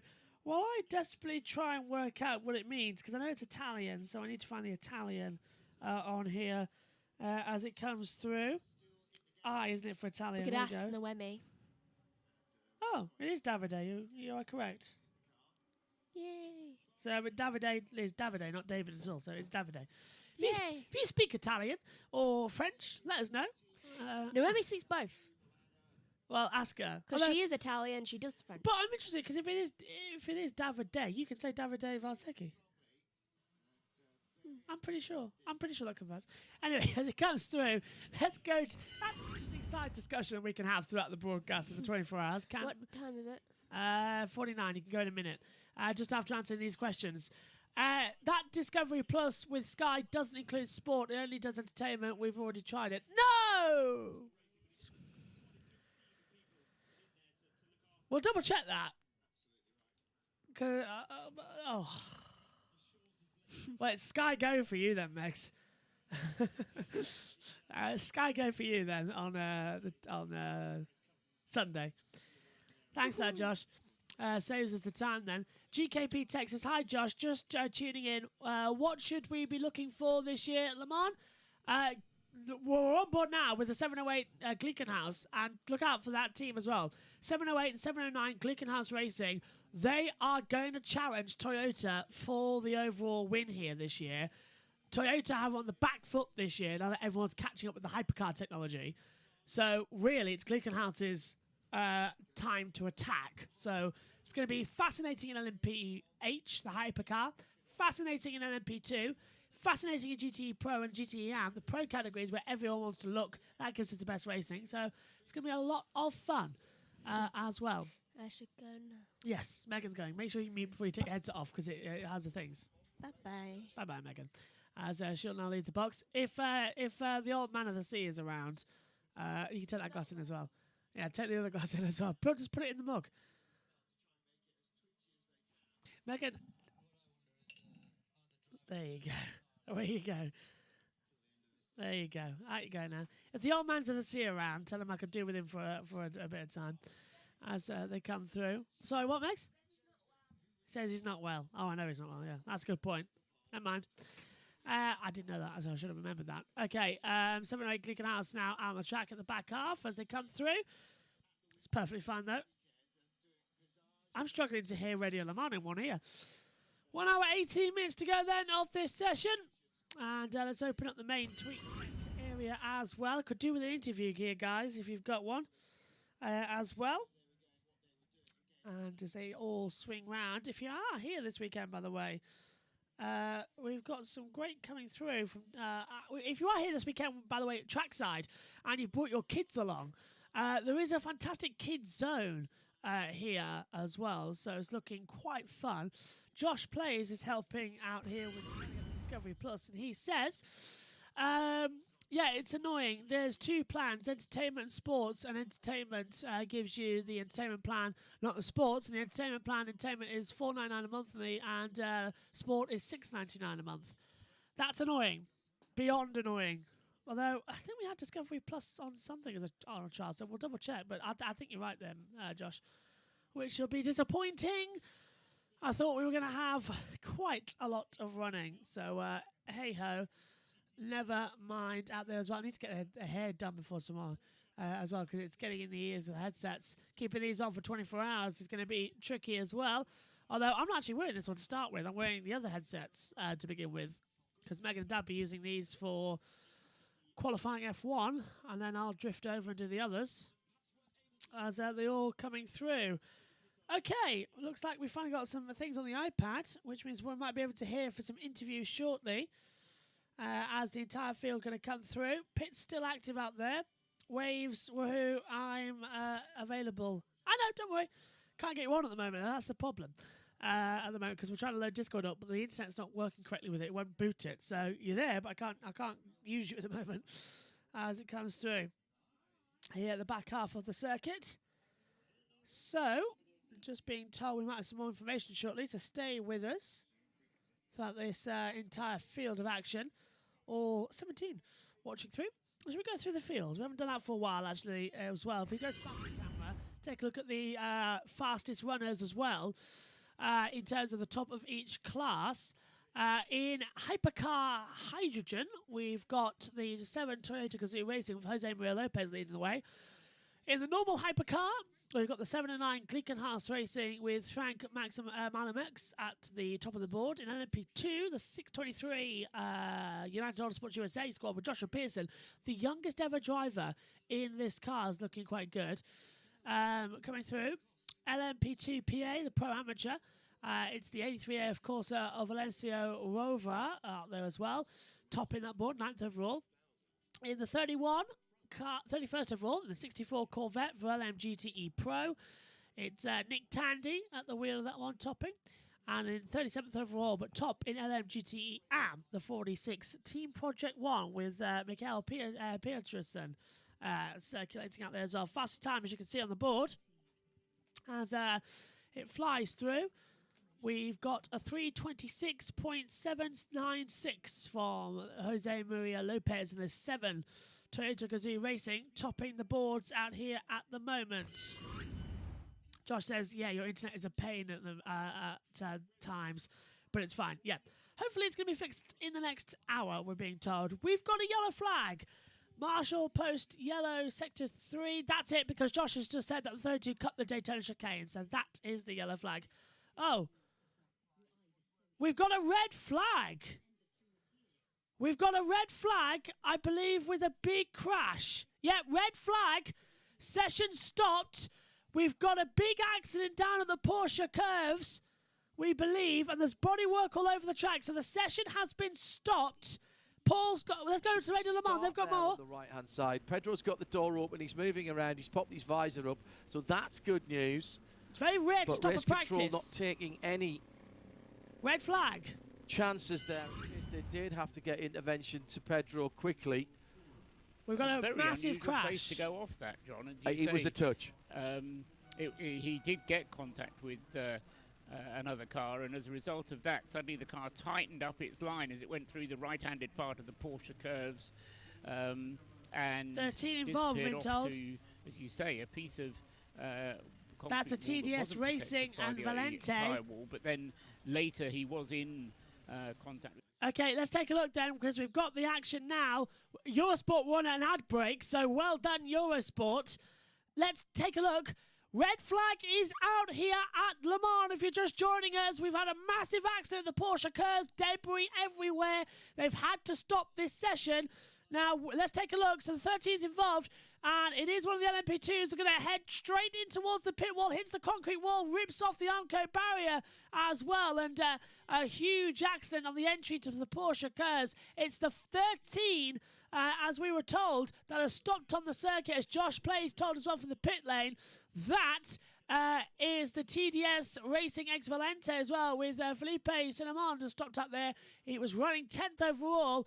The door is open. He's moving around, but the front's been ripped off. The rear's been ripped off. The tyre barrier is damaged as well. They've had to throw the red flag in order to keep it safe there. So everyone's coming back in. Now, they don't usually throw the reds in a practice session. Usually it's only for big impacts. So the only thing I can think of is that the sensor's gone off, that it was a bigger impact as well, the medical sensor. And that's why the session has been neutralised by the stewards. Wise decisions to bring everyone in. They can repair that quickly because it's a fast part of the track as well. So the debris needs to be cleared up. The tyre barrier needs repairing. The driver needs medical attention. And that has thrown the red flags here at Le Mans with an hour 12, 3 minutes to go. Now, the timer continues to tick down. It's not like qualifying where it'll be permanently stopped as well.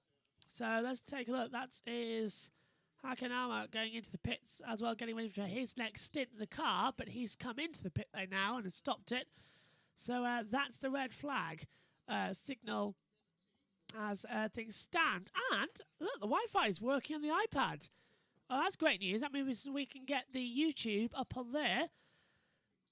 But I think we're going to throw down to the pits in a second as well, as we're going to take a look at the weather, as it's nearly time for the half-hour update as well. So it's come at good timings here, as that number 8 Toyota getting more work done in it is the moment as well. Let's go down then to Radio Le Mans for weather update. Very pleasant, 22 degrees out there this afternoon, and we're right around that sort of temperature now, sitting at 21 degrees here at the end of the Bugatti circuit, although that's 37 on track. Tomorrow, well, tonight it'll drop down about 13. Tomorrow, 24, little less cloud, 13 overnight into Saturday. Saturday and Sunday now, both forecast at 25 degrees, 13 degrees overnight. A little more clouds on Saturday than Sunday, but only a 1% chance of rain during the race over the weekend.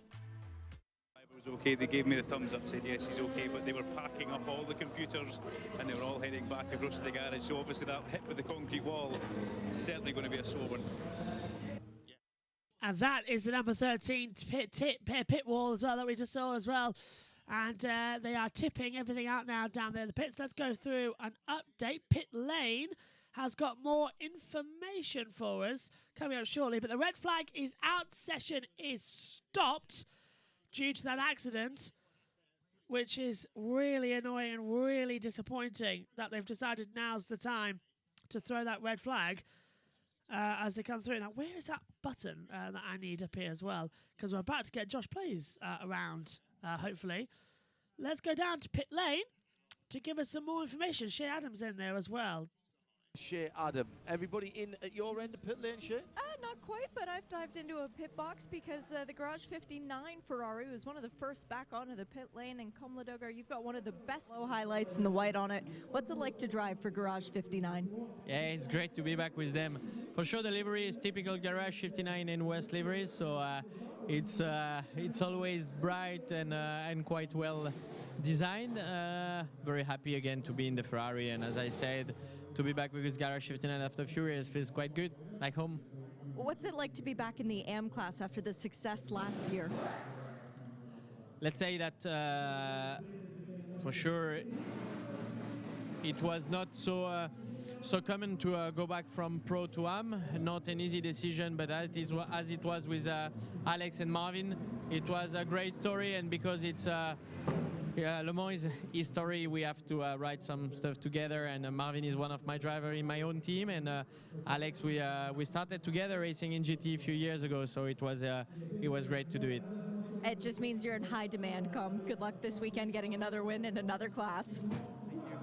Yeah, John, so I'm down in the 55 Ferrari garage. As we mentioned just before the red flag, Duncan Cameron had a very small incident at the chicane. When the car came back in, there wasn't actually any sign of a puncture. So, but the car went into the garage, and the AF course guys are currently just putting the setup wires around the car, doing some setup work, but doesn't look like any real damage. The only mark on the bodywork I think you would call a scuff rather than damage. So hopefully they'll be back out when the red flag is over. So, air in all the tyres, you think, Owen, there? Yeah, no obvious sign of a puncture when it came in. So the tyres were, inflated. There wasn't a flat tyre when it came in. The tyres were taken off and disappeared to the back of the garage. So unless it was a slow puncture, no signs of an obvious delamination or a fully flat tyre when it came in. Have they put it in the garage? That's good news then. And joining me now in the commentary box, it's Josh Blaze. Hello, Josh. Can you hear me? All going well, hopefully? Hello. Hi. Well, it's nice to hear from you again. Hopefully not for too long. I'm not going to keep you too long. Maybe like half an hour or so, because you've got other things to do. I know. And it's Thursday. I have nothing to do today, so keep me as long as you want. Don't say that. It's dangerous saying that, but because you're essentially doing the whole session. Hello, how are you doing? Just wanted to interrupt you before you say that, because we've got some news from PSGL that I want to say as well, which is the Premier Sim Gaming League as well, because just announced a few moments ago, they're back. PSGL is delighted to welcome back George Morgan and Jack Combs as well for the upcoming season. They'll be covering the top tier of PC once again, as well with the first invitational race on the 29th of June as well. So George Morgan and Jack Combs are back on the main feed for the F1 season as well, which I think is absolutely great news to see them back. And George as well, back in control of the top tier. I mean, he made a lot of appearances last season as well, but it reminded me a lot of Ben Edwards. He says he's going to leave, but then he just crops up over the next 2 seasons until he's back permanently. So nice to see that George is back. There's a lot of damage out there. You saw the 13 crash, I think, live, didn't you, on Discovery Plus? Well, what did you make of it? It looked like quite a violent crash from what we've seen on the replays. It was a massive crash straight into the tyre barriers. Tyre barriers going everywhere. Debris going everywhere. And it is literally, the whole front wing has gone. I've sent you a photo in DMs, Joss. Let's see if we can get that open. Of the front, just absolutely wrecked. And yeah, we've got it, and we're just about to put it on the screen, I believe, somehow, on that other camera. In fact, if I just hit map, that should show it. There it is, look. So there's the accident. There's the car.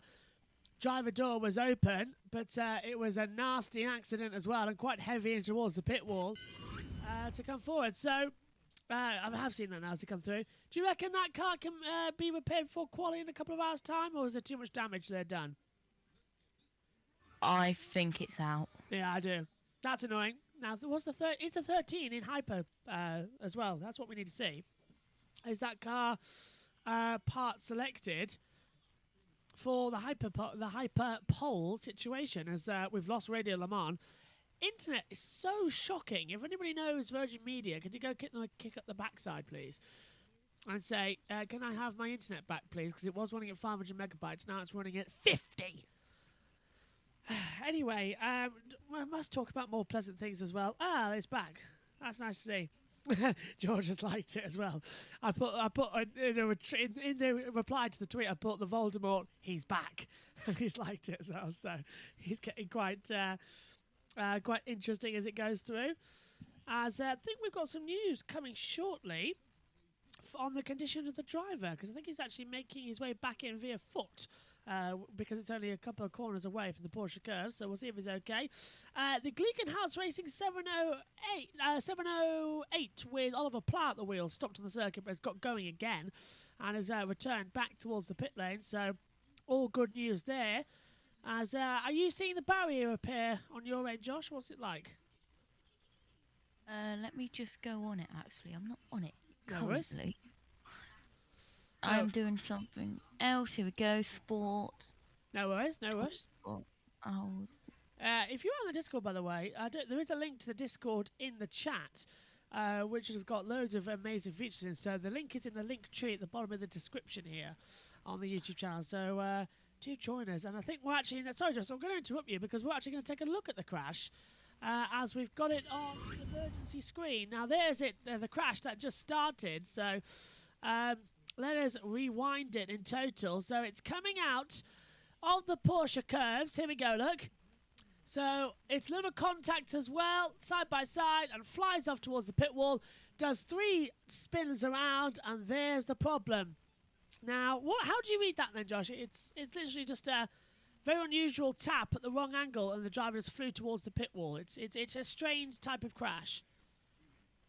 That is a strange type of crash, as there's a JCB on the track. There's 2 JCBs on the track. Oh. There's one JCB is really loud. I heard it. One recovery truck and the one of the JCBs is lifting up the car. One of the JCBs, well, more like a crane on wheels, is sorted out the barriers. And we expect to restart the session in 10 minutes. We will keep you updated. So 10 minutes then until the restart procedure will be initiated, with around about 50 minutes to go then as well. So this is red flag the call as they're now going out there. And we might have some word down in the pit lane in a second as I'm waiting to see if there is news. I'm constantly looking down at laptops as well. To make it short, let's go down to pit lane. There's a shortage in the world of chassis. Yes. That chassis looks like it's toast, the TDS one. So, well, you say that, but just last week, or even this week, did Oreca not announce that they have just delivered the 100th chassis of a 07? In fact, we were talking about this, Sam and I, in the garage yesterday evening down at Jota, and the boys at Jota looked inside. They went, "What number's this one?" "Oh, 50. They've got 17, they've got 99, they've got... So there will be teams who have, well, Algarve Pro, classic example. They had a spare Algarve Pro chassis there and they built it up. There will be teams. They did, yeah. So there's more than chassis ready to go out. We've had a number of them here today so far, which is good news. But 10 minutes into the restart procedure, let's take a look at Hypercar. The number 7 is currently on top as well at the moment. That is the Jose Maria Lopez with a 3:26.796 as their fastest time. I was going to say, what have you made of this session then so far? Have you been watching? I know you've been watching some of it. Hopefully it's going to be okay. But let's go down to pit lane with Sheridan. By Valiant, that's the crew that caused the red flag in essence with Felipe Simodomo. Guys say that he has told them that he is okay, but we will wait for a formal health statement before issuing anything else because that is not our place to do. But they have come out of the front of the garage, grabbed the skates, and have just ran up because they've been told their car will be dropped off at the scrutineering bay and they will be able to wheel it back down and begin the repair work immediately. I doubt very seriously this car would be out for night practice. That this car, which qualified just outside of the Hyperpole regulation or restrictions. No, what am I looking for? They qualified just outside of Hyperpole, so they won't be needed for that session tonight. Anyway, they did get all of their drivers with their night laps last night. At least that's what a team representative told me. So they're not in any sort of fear of trying to get that accomplished, but they are going to begin repairing the car for the race and, more importantly, warm up, which they will now use as a shakedown. But they are fairly confident that they have the bits to fix this car. And remember, TDS Racing, very successful past here at Le Mans, mostly with Pierre Thirier behind the wheel, but they have made many trips to the podium. There's no reason why they shouldn't be able to repair the car and do it again this year. Under an hour of this session left. Let's take a visit, Kit. Looks like it's okay. I forgot my buttons in the right order. I'm turning Josh down instead of turning the radio mic down as well. But we've got some great news that has just been announced as well. This was announced about 20 odd minutes ago, maybe half an hour ago, and we're going to go to emergency screen 2 because we'll read it out the tweet first and then play the video. But we've got some great news. From dusk until dawn, the Project GTP Hypercar previews the 2023 race car, which will compete in the Rolex 24 at Daytona and the 24 Hours at Le Mans for Cadillac Racing. And we've got a minute video. Let's listen.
Okay, I don't care who you are. That looks absolutely epic. Josh, were you watching that as well at the same time?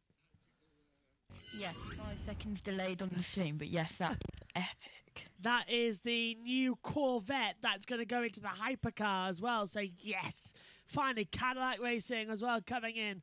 And probably will be with the Corvettes as well. But Cadillac back to the top tier racing, doing the Daytona 24 hours and doing the 24 hours of Le Mans next season as well. Considering I'm covering both as well. 24 hours I'll be on USON as well. 24 hours of Le Mans I'll be on here on YouTube. So that is going to be absolutely fantastic to see that car in advance as well. Now, the 13 of TDS Racing in Valente is on its way back in. The session's going to restart in around about 7 minutes' time. But that news broke around about half an hour ago. And it's already had so many comments on it as well. And it was played on YouTube as well. And that's what we love about it. So keep an update here as well as the red flag is out. If you're just joining us and you want to know why the red flag is out, well, this is the reason.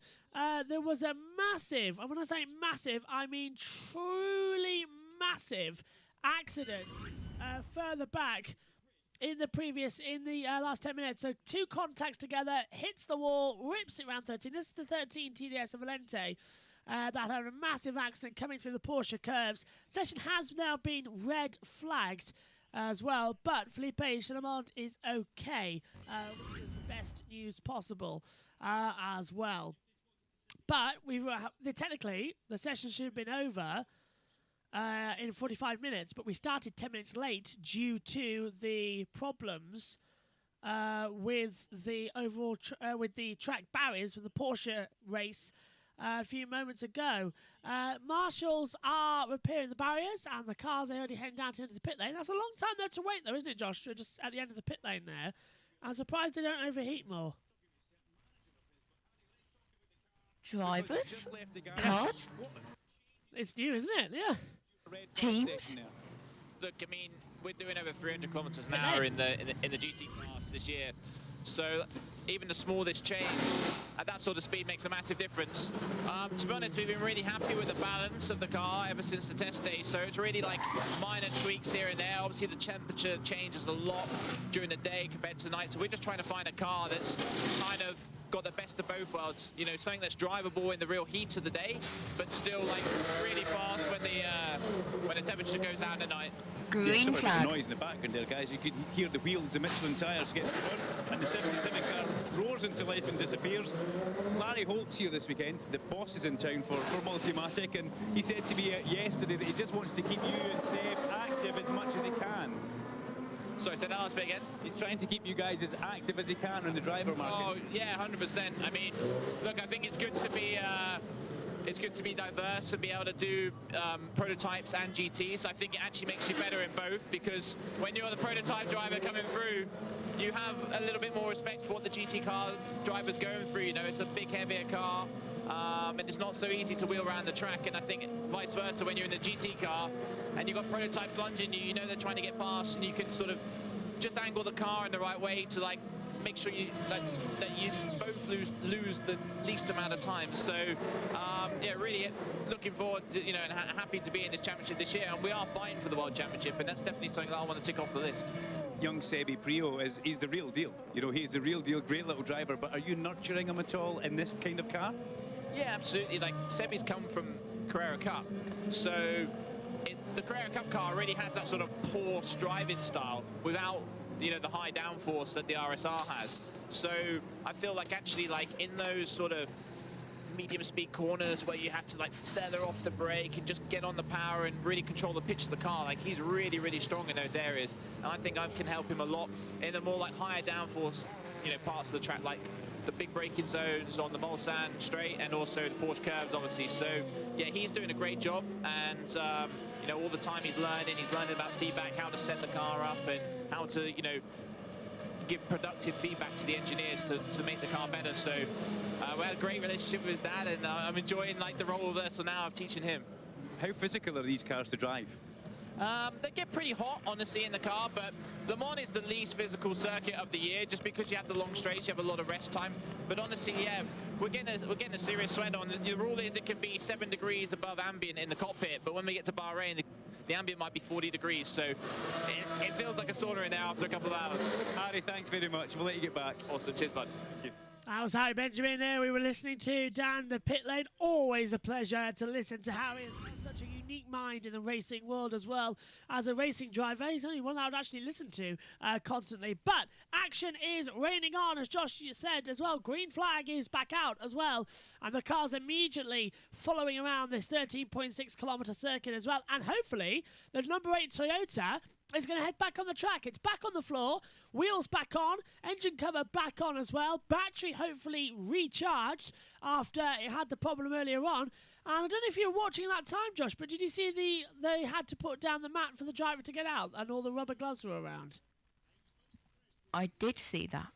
I've never seen that before, though. That was really strange, wasn't it? It was literally bizarre that we could have had a live on-screen electrocution of a mechanic or a driver.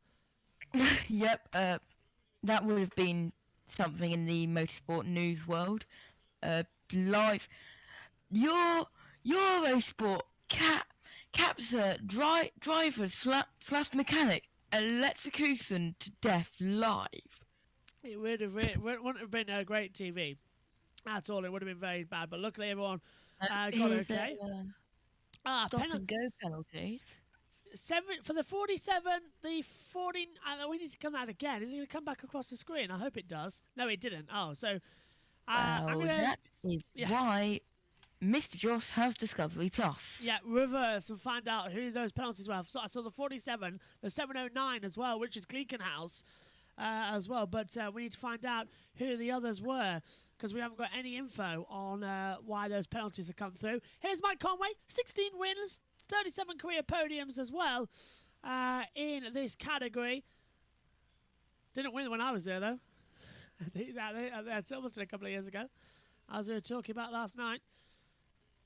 As it goes through the Dunlop curve, down into La Chapelle, before flying back onto the back half of the track, past the Bugatti circuit where MotoGP was, going all the way through the SS de Forest and into Tete Rouge before coming down the back straight away as well towards the Daytona circuit, which is going to be fun. Down now towards the Daytona chicane as they try and have the advantage between them. Okay. Go on, Josh. Who were the penalties for? 5 minute stop and go penalty for cars 47, 79, 709 for slow zone infringement. So the 709 is the Gleekenhaus Racing. The 79, if I look at my notes in front of me, the 79 is the WeatherTech Racing Porsche 911 RSR. And the 47 was the other one. 47, 79, 709. 47 is the Algarve Pro Racing in LMP2 with Jack Aitken, John Flab and Sophia Flörsch as well out there as well. So that is a 5 minute stop and go penalty for a slow zone infringement. So too quick, basically, as well as do that last slow zone. So that's going to be an annoyance. I wonder if because it was a slow zone, then it was a red flag. Some of them got confused with it, or the red flag overrides. The red flag doesn't override the slow zones already in effect on the circuit. So we'll double check as to when they serve those penalties, but they're in the pit lane now, so for some of them it already counts as they're starting that lap time. On board with the number 7 Toyota Gazoo Racing, the 36 Alpine and the 708 Gleekenhaus Racing in the same pictures at the moment, but this is some amazing viewing we're seeing, and really actually for the number 7 Toyota, first time this weekend it's come out the gate kicking against its number 8 sister car as it's in the pit lane. So more data equals more happiness for the number 7s to try and regain their crown from last year. Why can't Formula 1 learn how to use split screen? No idea. Sky can do it a little bit this season, but F1 themselves, they hide it away on the F1 International feed. The Sky F1 feed is literally just getting more and more ridiculous. Because this year, Formula 1 have got their international feed, which has got split screens. So you can still see the live action while looking at the replays, which is all we want to know. Right, pit lane for TFL Sports. I'm actually with Ben. So, Keating, first of all, the session right now going well, but qualifying yesterday, a bit of a disaster when the lap was taken away? Yeah, you know, right now, to be honest, we're out there trying to run qualifying times. Yeah, we're out there, qualifying did not go as planned. We're starting 19th in the race on Saturday, and we just want to make sure that we've got the pace to be able to run with everybody else. And so we did a little bit of a mock quali run earlier. We're currently P2, and so we feel pretty good. Yeah, I just did the fastest time of all the testing in my session right there. And I know that I've still got some time to continue to improve. So we feel okay for where we are. You're saying you're having quali runs, but is this also your race pace that we're seeing just now? I don't know. You know, right now, I would say we're still being very timid. You know, the worst thing that can happen is for all these boys to have to work on the car all night long. This will be another red. We're going to stop now because we're going to car backwards the exit of Indianapolis. And this will be another red flag, I'm afraid, because it is stationary out of Indianapolis. Can't tell who it is yet. Is it an Alpine? Is that one of the Alpines? Or is it the LMP2? Yellow flag is out. No sign at the moment of the reds. But it's red, white and blue. Can't tell who it is just yet. It's LMP2. LMP2. And it is the 39 car that's got into the barrier and it's damaged the barrier. This will be a red flag, and it's the 39 Graf Racing with Page at the wheel as well. Stephen Page. So this will be... apparently it's green on the monitors, but this is a red flag situation they need to bring in. I don't know where it is at the moment. The timing screens are very much delayed massively. Barriers will have to be repaired because the massive hit, the hit. Yeah, the hit alone, yeah. That'll need repairing. Yeah, Sebastian Page as well for Graf Racing. Got a replay on Discovery Plus. They've got a bit too wide out onto the gravel and just got turned around and full speed into the barriers on the inside of the circuit. Slow zone is in effect, so everyone goes down to 80 kilometers an hour, but this will have to be a red flag. The tyre barrier, the Anko barrier is bent out of shape. There's debris all over the track. They need to sweep that. So I'm surprised they haven't thrown the red flag to stop it, because I reckon that would be the end of the session. It won't resume. So let's double check it on another replay. Gets on the gravel at the exit of Indianapolis. It flies it towards the pit wall. And thank God no marshals were standing there as well.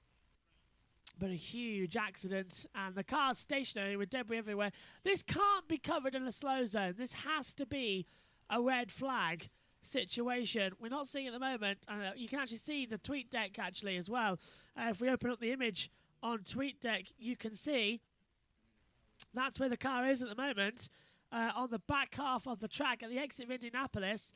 That is the accident. The driver is out of the car and is okay, so Sebastian Page is okay, but that is where the car has ended up. And as you look around on the circuit, there's debris everywhere. And this over here, if we're seeing it on the TV pictures, hopefully, don't think we are, the tyre barrier is damaged at the side. So that's where we need to keep an eye on. Hopefully we'll see I can show you the crash hopefully soon as well on radio and on the 24 Hours of Le Mans. And Eurosport go for a break on just during this as well. So if the red flag comes out, I'll have to look at the screens to keep an eye on it. But either way, with 44 minutes to go, the driver is out and walking away. Red flag, I think, is coming out. We're being told they are going to stop it. So we'll wait to see if it is going to be thrown. It's still yellow at the moment on timing screens. Driver tracker not showing anything else around that zone. Sebastian Page has stopped. He is the driver indeed, so we haven't misidentified him at all. He is the driver who has gone into the wall down at the exit of Indianapolis before Arnage. And that's where the slow zone's activated for, I think, the third time today we've got that part of the track. Crash at. The lead, I think the car's already off the track. So, yeah, go on, Josh. 23 and 27 had a collision with 27 spinning around. Oh, and that's the secondary yellows then around the back half of the track. So that's what's happened there. As Eurosport not showing the important action when we need to see it, which is typical Eurosport, to be fair. They do try and drum up Discovery Plus, don't they? But at least this year there's no annoying documentaries stopping everything for like half an hour when we want to watch the race. And we've got an ex-driver who may be one of the greatest ever at this event, but we don't want to be watching him for half an hour, analyse the race that happened during the night. We want to see live action as well. Twitter exists nowadays. Go on, Josh. The car is still on the circuit. They've got a JCB on the outside of the circuit, ready to go into the inside of the circuit when they've got a gap. All of the marshals are brushing the dust onto the side of the circuit, but I don't get how they're going to repair that barrier without a red flag. They can keep it on a slow zone. If they're practicing for the race, they can do it, but even during the race, it'll be a safety car to bunch the pack up to give the marshals more free time.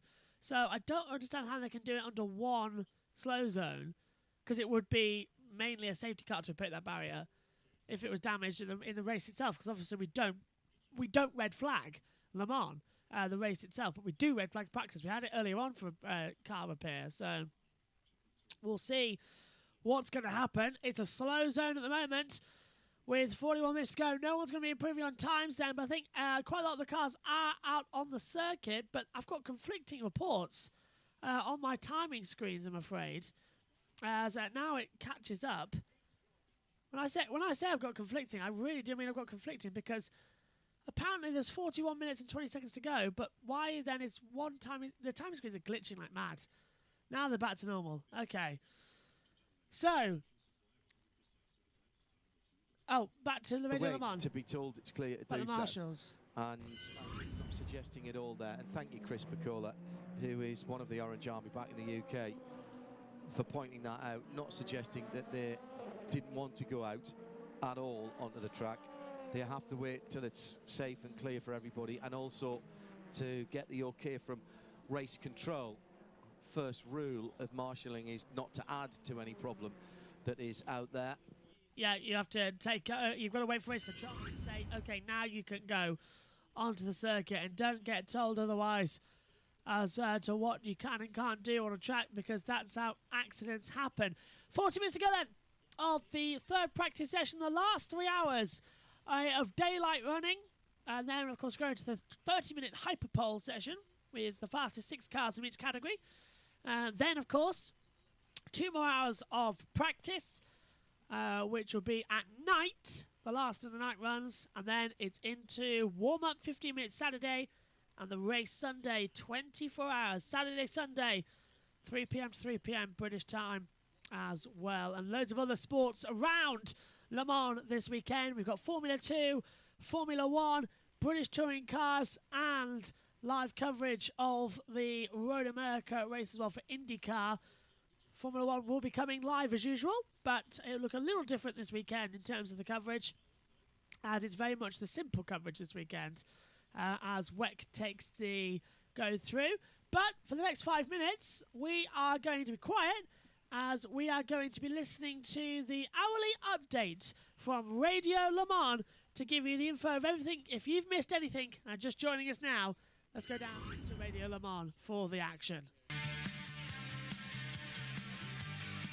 The jingle gets longer and Since longer. the last time we did our update 1 hour ago, we've had a red flag for Felipe Chimbadomo in the TDS Racing by Vayante, number 13 car, into the wall heavily after light contact with another P2 car in the Porsche curves. Is so quick there, you're on the ragged edge. That car just been pushed back on its dollies to its pit.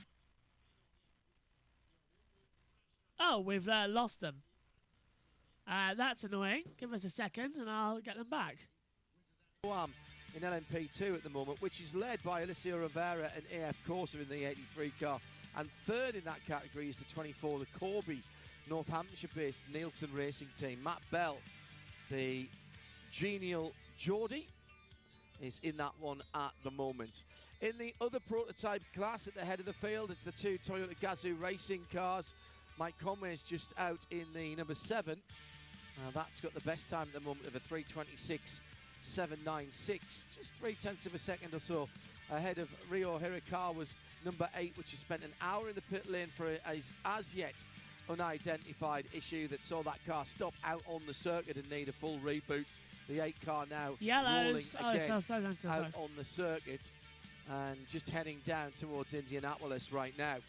WRT leads LMP2 with their number 31 car. They haven't come out yet. Neither have the second place car, the number 23, Red and Blue United Autosports USA. Neither has the number 37 in third, the Cool Racing car.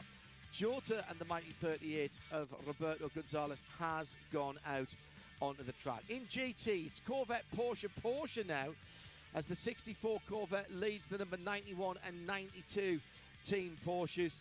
They are all separated by about half a second. And in AM, it's Team Project One, another Porsche, ahead of TF Sport, the number 33. So 46 from 33. They're out on the track with Nicholas Leutwiler and Marco Sorensen behind the wheel of the Porsche and the Aston. And Hardpoint Motorsport brackets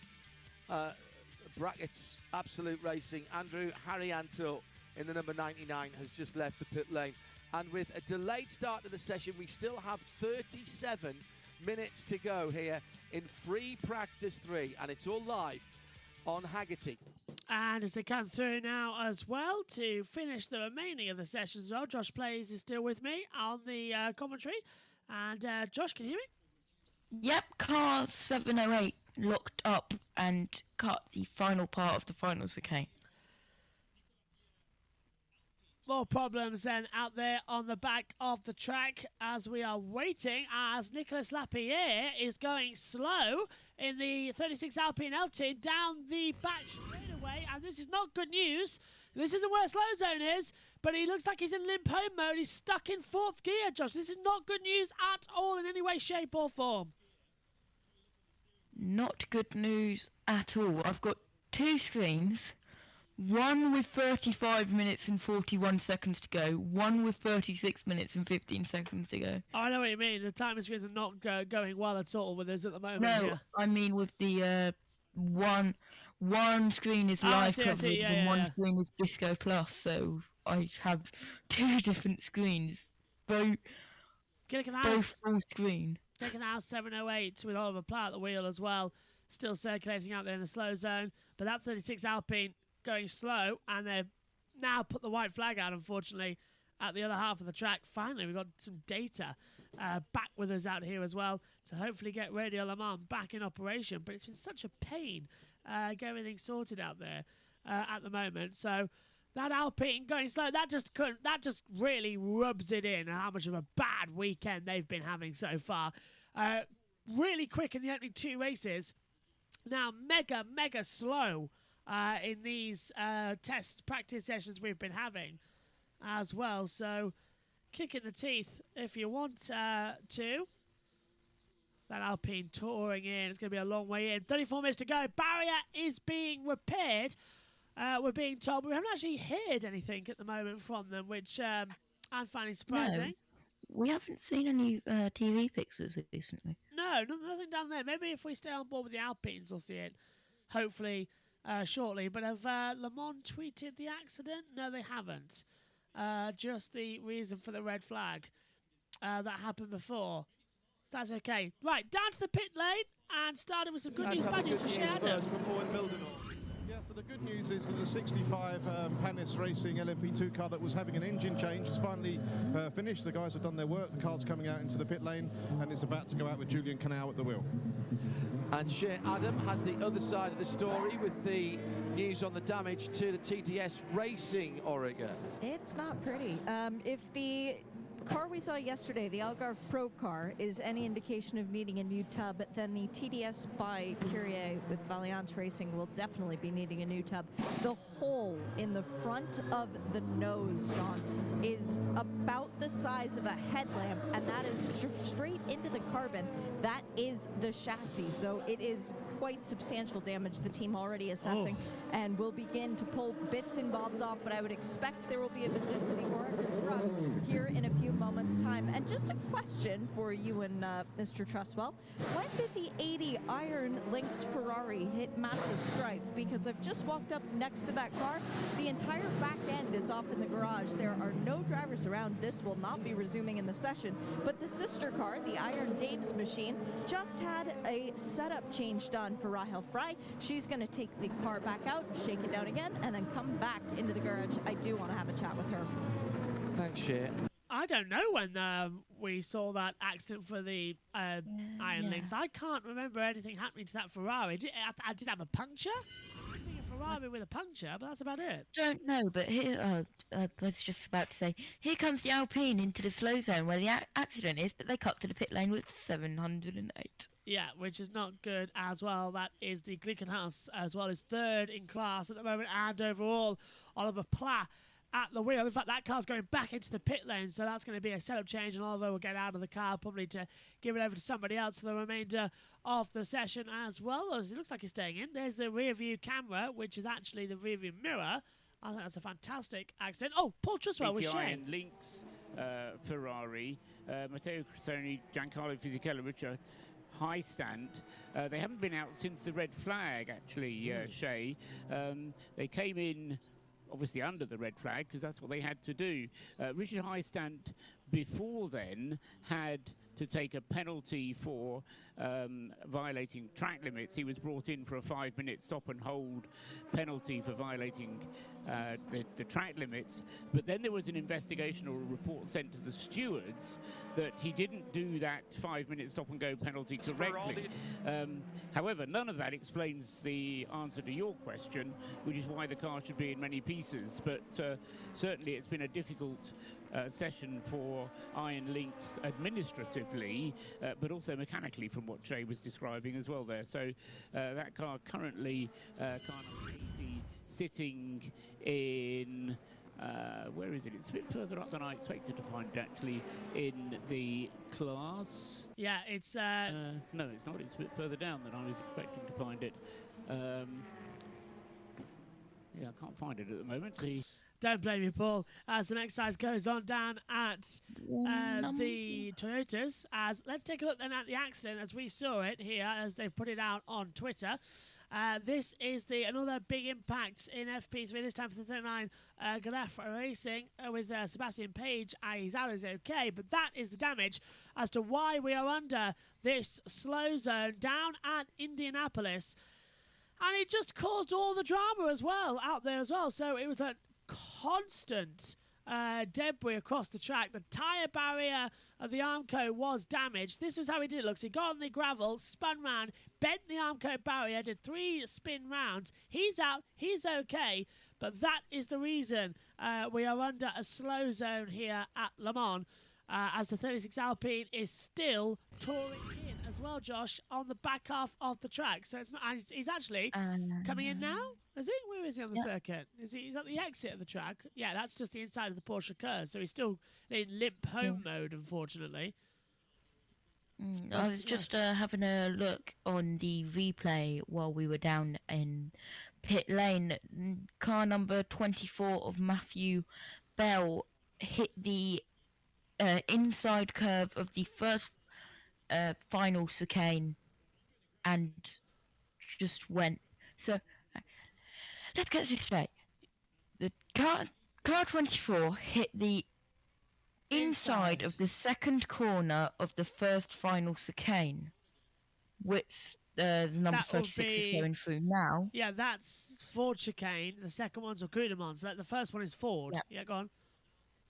And just hit the inside 2 marks and nearly spun it, but held it very well, literally sideways on the outside of the circuit, and was managed to...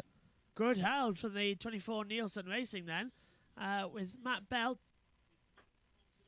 Duncan's telling us that the reason that the 36 is so slow is the fact that the rear right is not bolted on correctly.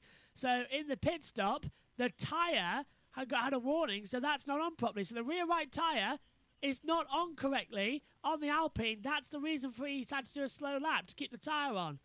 So, wow, not a correct tyre nut. That's what's caused the problem for the 36 Alpine Elf team. They didn't do it up, and that could be very costly in the race. So that's a major headache as well if they lose time in the race on Saturday, Sunday. Formula 2 Bahrain vibes? Yeah, when everyone's tyres failed in the feature race. And they just all went straight forward as well. That was a weird one. They are repairing the barrier, by the way, and that's why we have gone to slow zone. And the reason we're not in a red flag is because it would take the entire session. So I think what they're doing is they're just putting that one zone in slow zone, and they're going to let us go for the next half an hour in fastest in other parts of the track. There is the car that Shea Adam was talking about, the Iron Lynx, number 80. And that Ferrari with a lot of work going on at the back. Looks like rear brakes having problems as well. So maybe they're just getting ready for qualifying. With that slow zone, they can't do any push laps. So maybe they're just getting ready for that going forward as well. I would. I wouldn't risk it. Would you risk it? I wouldn't. I would not. I have seen that Lego Technic advertisement for the millionth times this year. Well, anyway, I'll tell you one thing though. At least it's not the Rolex 24 Hours of Daytona and Le Mans, sponsored by Rolex. Yeah. That got on my nose so much. And I'm actually missing the Le Mans intro this year that Eurosport did. That little music cannon that they gave. That was fun. But we've got the world feed this year, so everyone complained last year due to the commentary standard of Eurosport. So I think it's good. Sharon's in the pits. They're sitting in the garage. Everything was good. There is no sense of panic or urgency. There are mechanics looking in around the back of Pippo Durrani's car as his teammates both here and abroad, Olivier Pla, leaning into the cockpit and having a conversation with Pippo. But mild concern, I would say, for the 708, excuse me, and now they're waving it away and saying, nah, guys, let's put it back together, send it out, let Pippo have a little bit of fun. The 709 is also in the garage. The tail of that car is off. They are doing what looks like a suspension change. They've got some very long tools that they were employing in around the rear of the car, and that too looks as if it is going back together here shortly, but there is no helmeted driver anywhere near that car. There is no driver anywhere near that car, as a matter of fact, whereas Pippo, well, you can't get him out of a race car. It doesn't even matter if a session's going on. He's going to be sitting in it and making the race car noises. Now, isn't he? He has done that several times as well. We've heard him even do that jokingly in a TV interview before, so that's nice from Sharon down there in the pit lane for Radio Le Mans as well. As getting the pit lane interviews from everybody we can get a hold of as well, because we're not on site this year thanks to Formula One. We would have been on site if it wasn't for the fact that Formula One was on, because we could have done everything else trackside. So thanks, Farm, for putting on a weekend there. But it's all looking fab out here at the moment, and we've only got another 24 minutes to go of this third practice session for the 90th running of the Le Mans 24 Hour. After this, we have, I think, an hour and 45-minute break. No, yeah, hour 45-minute break until we go for Hyperpole, which is a half an hour session. Then we get a 1 hour and a 30-minute break. Then we're on for the night practice for 2 hours. And then it's okay until the warm-up on Saturday. If you're wondering, by the way, where everything is for Formula One in terms of streams, they're going to be put up tomorrow morning. Grand Prix preview, FP1, FP2, FP3, qualifying and the race as well. They're all, and Grand Prix review. Those streams are all going up tomorrow morning. The same for the touring cars and for the live coverage of the IndyCar race as well on Sunday evening. So you're not going to miss anything here this weekend. There's a lot of action. There's a lot to do as well, which is always the entertaining factor here for Le Mans. But slow zone still in effect. The Alpine's tyre gun now looks like getting replaced, actually. So it looks like it's sheared its bolt on the brake disc with it wrapping around the last couple of minutes as well, which is good. Shay? Sudden go from sharing a car with Ben in IMSA in LMP2 to racing against him in GTE AM. This time you find yourself in a Ferrari. It's a different logo to have on your chest, isn't it? I would say it's a bit funnier to race with Ben Keating than against him. He's very fast, and you see his speed here as well. So luckily I get him back in my car in a couple of weeks in the IMSA. Here we compete him, so we try to give him a hard time. And Kimura is really getting up to speed. We try to work a lot on him, and he's doing a better job than last year. So big improvements. So I would say our expectations are pretty good. And yeah, if we can get somewhere around a fight in top 5 in the race, I would be very happy. It's a very strong lineup with you, Takeshi Kimura, and then Frederick Schandorf. Frederick, his first time to Le Mans. How have you been able to sort of calm his nerves? Because you remember what it was like to be a rookie. Yeah, we took Frederick Schandorf on board because he's a very fast silver. Also, his last year as a silver, I believe, so you have to take the advantage of that. And yeah, I think we have a great lineup. We have two pro drivers, is what I would call it. You know, he's racing other championship even as a pro driver in IMSA, in the gold seat. So we are yeah, pretty good, I would say. And we just need to make no mistakes and see how far we can get during the night and see where we are then. Knowing that you're coming back here next year in the top class, going for an overall win, what are you learning this year to bring back for then? It's very different, and I considered if I should do this race or not, because I thought it doesn't make much sense. It doesn't make sense driving a Ferrari when I'm going to drive a Peugeot. And I was a bit afraid asking Peugeot for the allowance to do this race, but they were like, no worries, mate, you can do it. It's a GT, it's different. And we both believe together that any Le Mans experience is good experience with the slow zones, the regulations, the pit stops, and all the procedures that you have to do.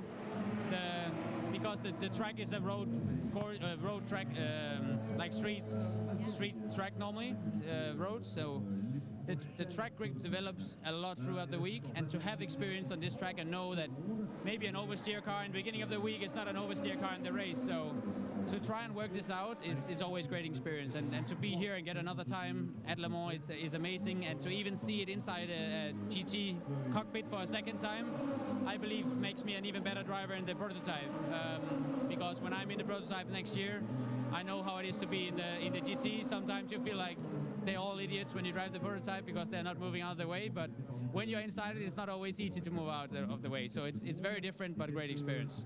Yeah, the only one of the Peugeot drivers in the race this year, as a matter of fact. You get that title honor. And finally, I've got to ask about this team, because for Car Guy Racing, it's been different guises throughout the years, different names, but it's still another Le Mans. Does it feel like they know what they're doing at this point? They're ready to win? Yeah, they know what they're doing. We have only one car, so compared to all of the teams, they have 2, 3 cars. I would say our benefit is that we can focus on one. We only have one car, so let's hope we don't have any issues, because then it's over for our team. But at least we can put all our best people, all the effort on one car, and I would say that's our strong part. And I really feel the commitment from the team. They want this so much, and Kessel Racing is always providing us with a great car. So yeah, let's see what we are able to do when we start to get the race. Hyperpole later tonight first. Yeah, thank you very much. And Josh, we're just seeing the number 8 Toyota having a bit of a lock-up down there at the first chicane at the Daytona part of the track, and having to take through the back of the circuit. Just snatch the rear brakes here as well. Not great at all, is it, for them to be having these sort of problems out in the session? Not really. It's good to see that they've gotten back out after the electrical incident. Absolutely. Nom nom nom. Yeah, I know. Hard not to. I thought I had more time there to go through. Rio Hakayama then out there for the number 8 Toyota circulating. It's a long 24-hour race coming up as well. You're going to be seeing a lot of me eating over the broadcast. Hopefully as well the guests in the commentary box will be enough. Like Megan, I think when I'm eating my food, Megan will be in the box to take over. And interviews are going to be a lifesaver. Just quickly have something to eat as well. Because literally, we're going to do a commentary box tour, by the way, as well during the broadcast somehow. Oh, yeah. Somehow during the 24-hour, we're going to do a commentary box tour. Because we're going to use my mobile as like a free camera, or the iPad, one of the two, on the Discord call. and hopefully we don't get feedback with it, but we're going to do that so that we're going to show you around the commentary box and show you we're going to have a little desk set up shortly with going to have loads of cakes, snacks, foods like that, bottles of water, bottles of Pepsi Max, that sort of thing. Also, I'm going to have loads of like pot noodles and things like that, and it's just biscuits lying around. There'll be notes across the desk, pinned up on the wall as well, and all the television screens as well. So that's going to come some point during the 24 hours as well, probably around about 9 o'clock in the evening when everything's calmed down a bit and everything's properly a mess and we're having dinner. So that's probably going to be when as well. And also, I do know that hopefully there'll be things brought into me as well, like breakfast sarnies and things like that. So it's going to be good. But it's going to be a very long 24 hours. I know it's people drag, but it's not 24 hours. I'm not up for 24 hours. Me, as well as everybody at Le Mans doing it as well, are up for around about 39 hours in total. Some even 40 as well. Because you wake up at 8 a.m. and you're not going to bed until 10 p.m. the next day, maybe even 11 some teams as well. And you barely get any sleep in between. So Friday night, literally, it is the slowest night of your life. You try and get yourself so tired so that you can just sleep. You have a hot bath, you have some hot drinks as well, you just make yourself as relaxed as possible. You get a nice early night with limited distractions, and then you wake up in the morning. You have a slow morning as well, where you have slow bath, slow getting ready as well, not rushed at all, don't get tired. You have a big breakfast, a really, really big breakfast, as much as you can handle. Then for me, I'm going to go in and do the F2, then we'll do FP3, then warm up as well. Then we'll start the race. And once the race starts, it's bang, action throughout as well. And it's just whoever can get to the finish line as well is the best. I mean, one year, I was quite lucky actually because I put my head down on the desk and then I jolted myself up and I thought I'd fell asleep, but I hadn't. I was literally out for like 10 seconds. But it was that jolt that my brain woke me up because my head was on the desk. So you do sort of have a self-alarm. And it did help that I had some racing cars in my ears as well because that was during an interview in the pits. And one of them went down and so it wakes you up. But 24 hours commentating, many people have told me in the past I've got the voice that could go for England as well. This is going to prove it. Last year was 12 hours live, 12 hours highlights. This year is all 24 hours live. That is how insane this is going to be. And it's going to be fun. I wouldn't advise ever doing it, though, Josh, ever. Do not do 24 hours. I've done 12 hours before. Yeah, no thank you. I'm just... The one thing I'm mainly worried about is not making mistakes on Le Mans because I think people would accept that I've been up for so long. My main worry is that I'm going to make mistakes on the Formula One in Azerbaijan. That's my worry, that I'm going to make so many mistakes there that my brain's not going to focus right as well. So there is a little worry there. But I'll be all right.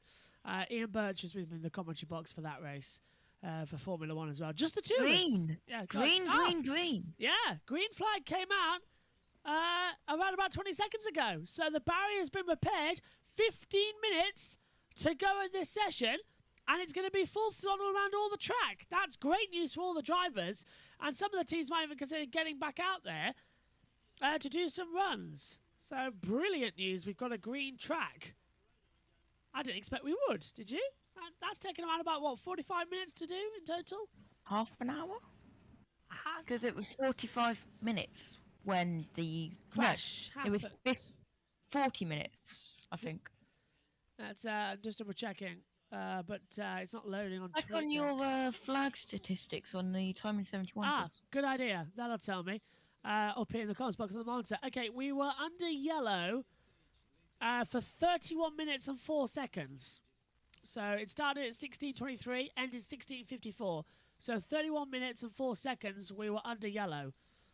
We were under red for 19 minutes and 28 seconds. Yeah, I forgot about that. It's the secondary monitor. Usually we don't have that access, but this time we do as well. Does this tell us up here if I take that away? Yeah, I have no timing screens. I only have TV pictures here. No worries. Well, that's thanks for reminding me about that. But yeah, The timing 71 coming in handy. I need that red flag graphic out actually in another screen. There's so many different screens that is coming up over the test. You've seen a couple of them, like the Twitter for the 24 Hours Le Mans, where we're going to have some interviews, the YouTube chat, the tweet deck, that's always alongside us here as well, the big timing screen as well, but there's going to be a lot more. There's a whole data channel that we can go through if we're in, as Josh pointed out as well. That's coming shortly as well. That's going to be fun. Pit Lane's got some news for us. That's what they were looking for. They said they found it. No problems now with the car. The car is now running absolutely fine. Right, well, let's hope that they're That's the optimism. 36. It's not enough. Yeah, that was the 36 then, Josh. That no problems now on the remaining of the car. They will be going. And the same goes for the number 8 Toyota as well, with Ryo Hakayama, who's out there now and has set the fastest second sector. Yes, he has, and 1:19.405. So fastest of all, second sector. This is looking mighty quick. Let's hope he can actually keep that run up going forward. Anyway, in LMP2, it's the Team 31 of WRT who lead the way. United Autosports USA second with the 23 car. Cool Racing, the 37, third. Jolta, 38 car, is fourth. And the top 5 completed by the 83 AF Corsa in the Pro-Am category as well. Circulating it. Yeah, Pro-Am drivers, so it's got a pro driver and 2 amateurs in the car. So that's why it's LMP2 and LMP2 Pro-Am as well. Another little class sliced in between, but LMP2 is a whole as well. Mechanic. Get off your phone. You have work to do. What are they actually doing? Some of them are on Instagram. I think they heard you. I think, what are they up to? I think they're on their Twitter, aren't they, some of them as well? Maybe they're looking at us. Maybe they've realised that they're on. I don't want to go looking through a mechanic's phone, do you? There's probably all sorts on there as well. Rear end shots of a LMP2 car mainly as well. Different types of different type of nude pictures, but they're just nude cars as well. That seems to be the going thing for mechanics these days as well. As it comes to anyway, 11-lap-old front and rear tyres on the Orca as well for the 32 car as well, with Van Thorth at the wheel. As they come through, the Belgian driver, 23rd overall in overalls, so that would be... Yeah, the mechanics were on Instagram. I thought they were. Get on Insta, see what's happening out there as well. Let's just go over to battle screen, emergency screen 2, Twitter as well, because we can see the car at Alpine having its problem with the rear wheel. Well, we were supposed to, but it's not seeming to want to be worked. There we go. So it's this wheel here on the back of the Alpine, if it wants to work with me. But Twitter, oh look, Twitter's being a nightmare now. Oh dear, Twitter's now not being nice to me. I thought it was, but it's not. So how do I zoom out without it wanting to kill me? Anyway, Control Z scroll wheel. I did, but it's not that. It's just I used to be able to zoom in, now it's not. Okay, well that's not working. Twitter's died on me. Oh, it came back. Just as we came back. Yeah, okay, so yellow flag out then. We'll stick with that. We're on the circuit. It hasn't yet come up on the timing screens, though. So that yellow is... there it is. It's the 44. Number 44. So the 44 spun round at the first chicane. Dunlop. Yeah. And it's the 44's got an LMP2. Let's see how we did it then. It's the IRC Bravlista. Contact with the 47. Wow. Of the Algarve Pro Racing of Jack Aitken, John Flam and Sophia Flörsch. Contacted inside at the chicane. Now, who's on board the 47 as the yellow flag gets retrieved? Who's on the 47? That's what we need to find out on the monitors. Jack Aitken. A driver. Yeah, it's Jack Aitken. Oh, Jack. What's Alex going to say about that? Can I chastise him as well because I know him? I think I can, can't I? Jack, what on earth are you up to there, my friend? I think I can chastise Jack Aitken. I think I've got that right by now as well. But yeah. Now we're just going to hear a massive thud on the commentary box door with Jack Aitken rotting in. It'll probably be Alex, to be fair. Probably to chastise him as well, to be fair. But dear. That's contact on the inside. That I don't think that was really good contact between the two of them. No, the contact is any good, but still, green flag is back out. It was out for 31 seconds, that yellow. So just as long as it took to get away, it came back again. Timing monitors, again, playing up here in the commentary box, because one showing 8 minutes 30, one showing 8:55, and one showing 9:36. So they're all trying to resync. I don't think the timing screen's like you, Josh. No, I'm thinking it's the internet, to be fair. Although, then again, on the MacBook, there is 1, 2, 3, 4, 5, 6, 7, 8 tabs open. Oh, look up. Oh, yeah. Or gravel going wide into the gravel. So, yeah, just a little kick up at the gravel there. Looked like. I think it was one of the prototypes is Vector Sport. Vector got into P10 overall as well. Now, where did they go? Because we just saw them and now they disappeared. Where is Vector's lap time deleted? So the number 10 goes into 18th position, but has it deleted. That's not good from Vector there. Okay, let's go to Radio Le Mans and get an update on what the weather is looking like out there as well, with John Hinsdale as well, with 8 minutes to go in the session. 21.3 in the air at the moment, 36.1 on the track. That's round about what we were forecast. 22 was the top temperature for today, Thursday, the 9th of June. Dropping down to actually quite a sultry 13 degrees overnight. We've had none of the rain that was forecast, but the afternoon and evening hours is when we're expecting it. Moving into Friday, a little less cloud. Top temperature 24. Over race weekend itself, 25 on Saturday, 13 degrees overnight. That should mean the fog stays away on Sunday morning. And that's a little more cloudy than first forecast. 25 degrees on Sunday, just a 1% chance of rain. Not bad then, is it, Josh? Only have 1% of rain chance, but I suppose I wanted the wet race as well, didn't you? We want rain. We want rain. Yeah. We want rain. How long can we actually say we want the wet weather? The session should have ended by now, by the way, but we've got another 6 minutes 40 to go because it started 10 minutes later than scheduled due to the Porsche crashes as well as the Shea Adams in the pits. Back in Ferrari world, and who's more Ferrari than Alessandro Balzan? I don't think a person exists who has the prancing horse more on their heart than you, but only your second time to Le Mans. Do you have all the feelings again of being a rookie? Oh, it's even more special. I was not sure I was, again, being lucky to come back here. And, you know, when I turned the first lap on Sunday, I was just, you know, like in heaven. The 488 GT car is just unbelievable, driving through the Porsche curve and this amazing track. And really, Iron Lynx gave us a great car from the beginning. All the drivers are very comfortable, so you know that's make a big difference because Le Mans can be handful if you are dealing with a hard car. But being back here after 5 years, it's just a dream come true. What is it like to work with the Iron Lynx organization and 3 cars under one garage? I've been working with a lot of teams and with a lot of Italian teams. I am really shocked because everyone here, I've been asking for a few things from laundry to data to video to fix my helmet. Everyone is putting so much passion and they really want to do their best. So it's pretty strange to be Italian. You know, I've been dealing with Italian in my career, in my life. So it's family, really. I cannot thank them enough to give me this opportunity to share the car with Claudio and with Raffaele. So it's great to drive the 60 car and in our beautiful yellow, very yellow livery.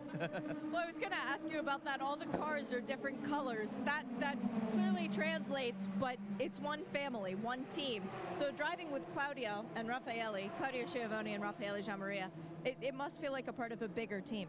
It is, and you know, we cannot forget the amazing result that they did last year. They end up P4, so they did an unbelievable work, and Paolo Ruberti was part of the crew. He's helping us as a spotter, and actually he gave before this session, he gave me a few tips on the racetrack. So for the first time ever, I have a coach, and I hope he's not gonna send me an invoice, but we will deal with that. But he helped me with Tetra Rouge, finding new lines, and so it's great, you know, and the expectations are high. And Claudio is actually turning very nice laps right now. We fixed some issues with the brakes we had, and so now it's all about making him comfortable and then staying out of troubles. Alec, good luck this weekend. Grazie mille. Thank you. I love the grazie mille throwing it as well out there on the back of the circuit.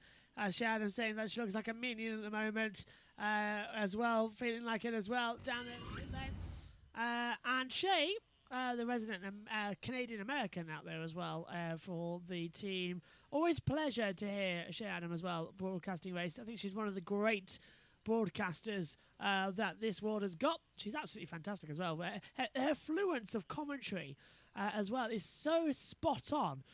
Never missing a beat, so a lot of respect to Shea Adams there as well, and whose father actually was a racing driver over in America as well, so a lot of respect for Shea. She's been there, done that, and seen it all as well as we come through. Final 3 minutes then, Josh, of this practice session, the last one in the daylight at least. You heard the weather, that rain's coming in for the night shift. Rain at Le Mans at night? Count me in. What about yourself? Oh, yes, please.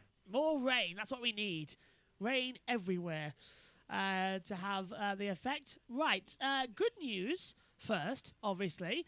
There has now been, I've just been told in my earphone by the producers that we've got for this weekend, as well. Usually they're around for the big F1 races, but I've got a few producers this weekend who's controlling my stream with all the screens and things behind on TeamViewer. I've just been told that there has now been a screen created for later on that we can have guests on the screen. So basically, alongside me here, on the other side will be, well, let's use you as an example, Josh. Your camera will be there, and down at the bottom will be TweetDeck. So we've managed to merge those two together finally, and that's the same as well. So brilliant news. We've got that action. Ooh. You might have to send me your stream deck though, Josh, because I've run out of numlocks on the keypads. I've used up all 9. Car 59.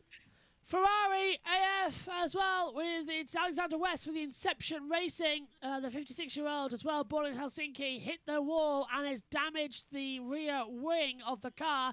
Now, that's coming out of the Recudemont as well as the last chicane. He's managed to get back into the pit lane, but this might be a stoppage because yellow flags are out.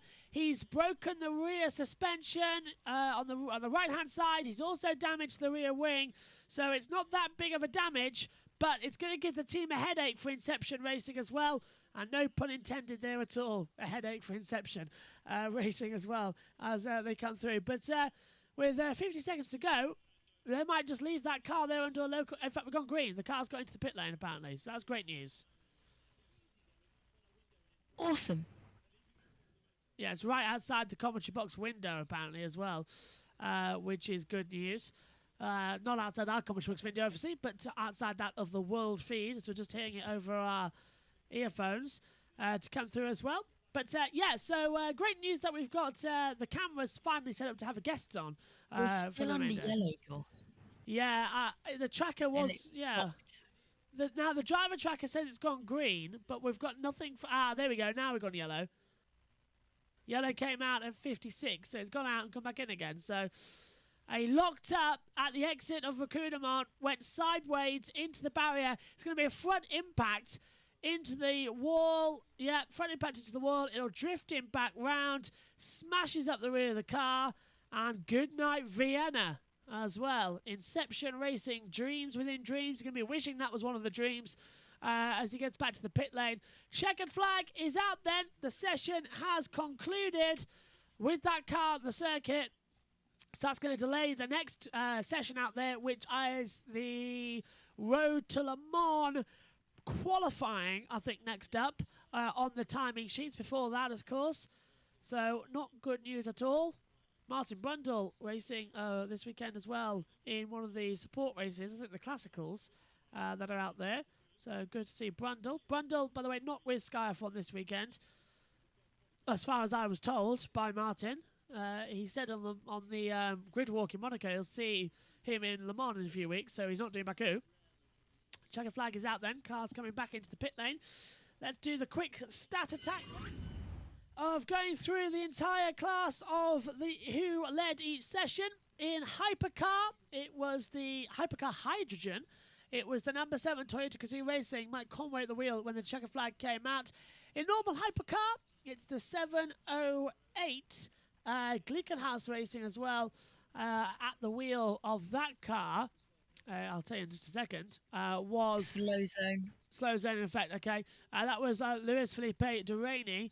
In LMP2, it was the 31 WRT from Robin Frines. In the LMP2 Pro-Am category, it was the 83A of Corsa with Francesco Peroni at the wheel. In the LMGT Pro, it's the 64 Corvette. Alexander Simmons was at the wheel when the checker flag came out. In LMGT Am, it's the Team Project 146 with Nicholas Lutrova, who took the checkered as well. Track temperature 36 degrees, humidity at 40%, wind speed 12.2 kilometers, air temperature 21.4 degrees, pressure at 1,012 megabars as well, and wind direction 204 degrees across the board. We had officially two red flags, because the start of the race session was delayed with a red flag. So we're under red flag for 23 minutes. We had green total for 18 minutes. That was the delay. 1 hour, 38 minutes, 58 seconds into green. Yellow, 1 hour, 2 minutes as well. And 12 laps under green in total out there on the circuit. So not a good look for everyone. But now, Josh, we go on to Hyperpole in a few hours' time. And that is going to be really exciting as we see 26 cars battle for pole position, not only overall, but in class as well. I cannot wait for Hyperpole. It's going to be fun. Is that just a dirty camera, or is that spots of rain on the onboard camera there? You've got the ability to rewind to look again, so if you take a look and see if it is, but I thought it was dirty. Just wait for 20-second delay. I thought it was dirty camera, but if you can see it's raindrops or anything, so I'll take your word from it because you've got the pictures again as they fly back round. LMP, the GT Pros, by the way, Corvettes, their time was a 3-minute 53 out there as well, so they're going quite well actually, the GT cars this year. Usually they're a bit slower than normal. Anything, Josh? Just dirty. Just dirty, okay, that's a shame. Rain is forecast though for later on this evening, mainly There during are the dark race. clouds coming though. Yeah, this is it then. Rain forecast and is in the air. This is going to be the big one. A wet night session. That is going to be the key. Excuse me for yawning, but that is going to be the key. Right, we're done for this session. Just getting the confirmation in my earphones as well that nothing else has happened in the pit lane. Glickenhaus have been told to go into the back of the pits for some scrutineering issues. So that's just normal procedure. The 7 Toyota comes in as well. Okay, my thanks to Megan Birch, and my thanks to you as well, Josh. What do you make of that practice session? Quite dramatic with the big crashes, but not as dramatic as the race will be, because the race is always more dramatic. I thought that was an overshoot there. I thought, yeah. But it was the next car double stacking, because double stacking is normal. Endurance racing. Yeah, especially in this tight pit lane as well. Going forward. Okay, my thanks to you all for watching. We'll be back in a couple of hours' time at 6:55 British Summer Time. So that is in an hour. I'll tell you actually in total because I want to be nice to you. It's in an hour and 40 minutes time. You can join us for Hyperpole here from Le Mans. Thanks for your company. We'll see you later. Bye for now.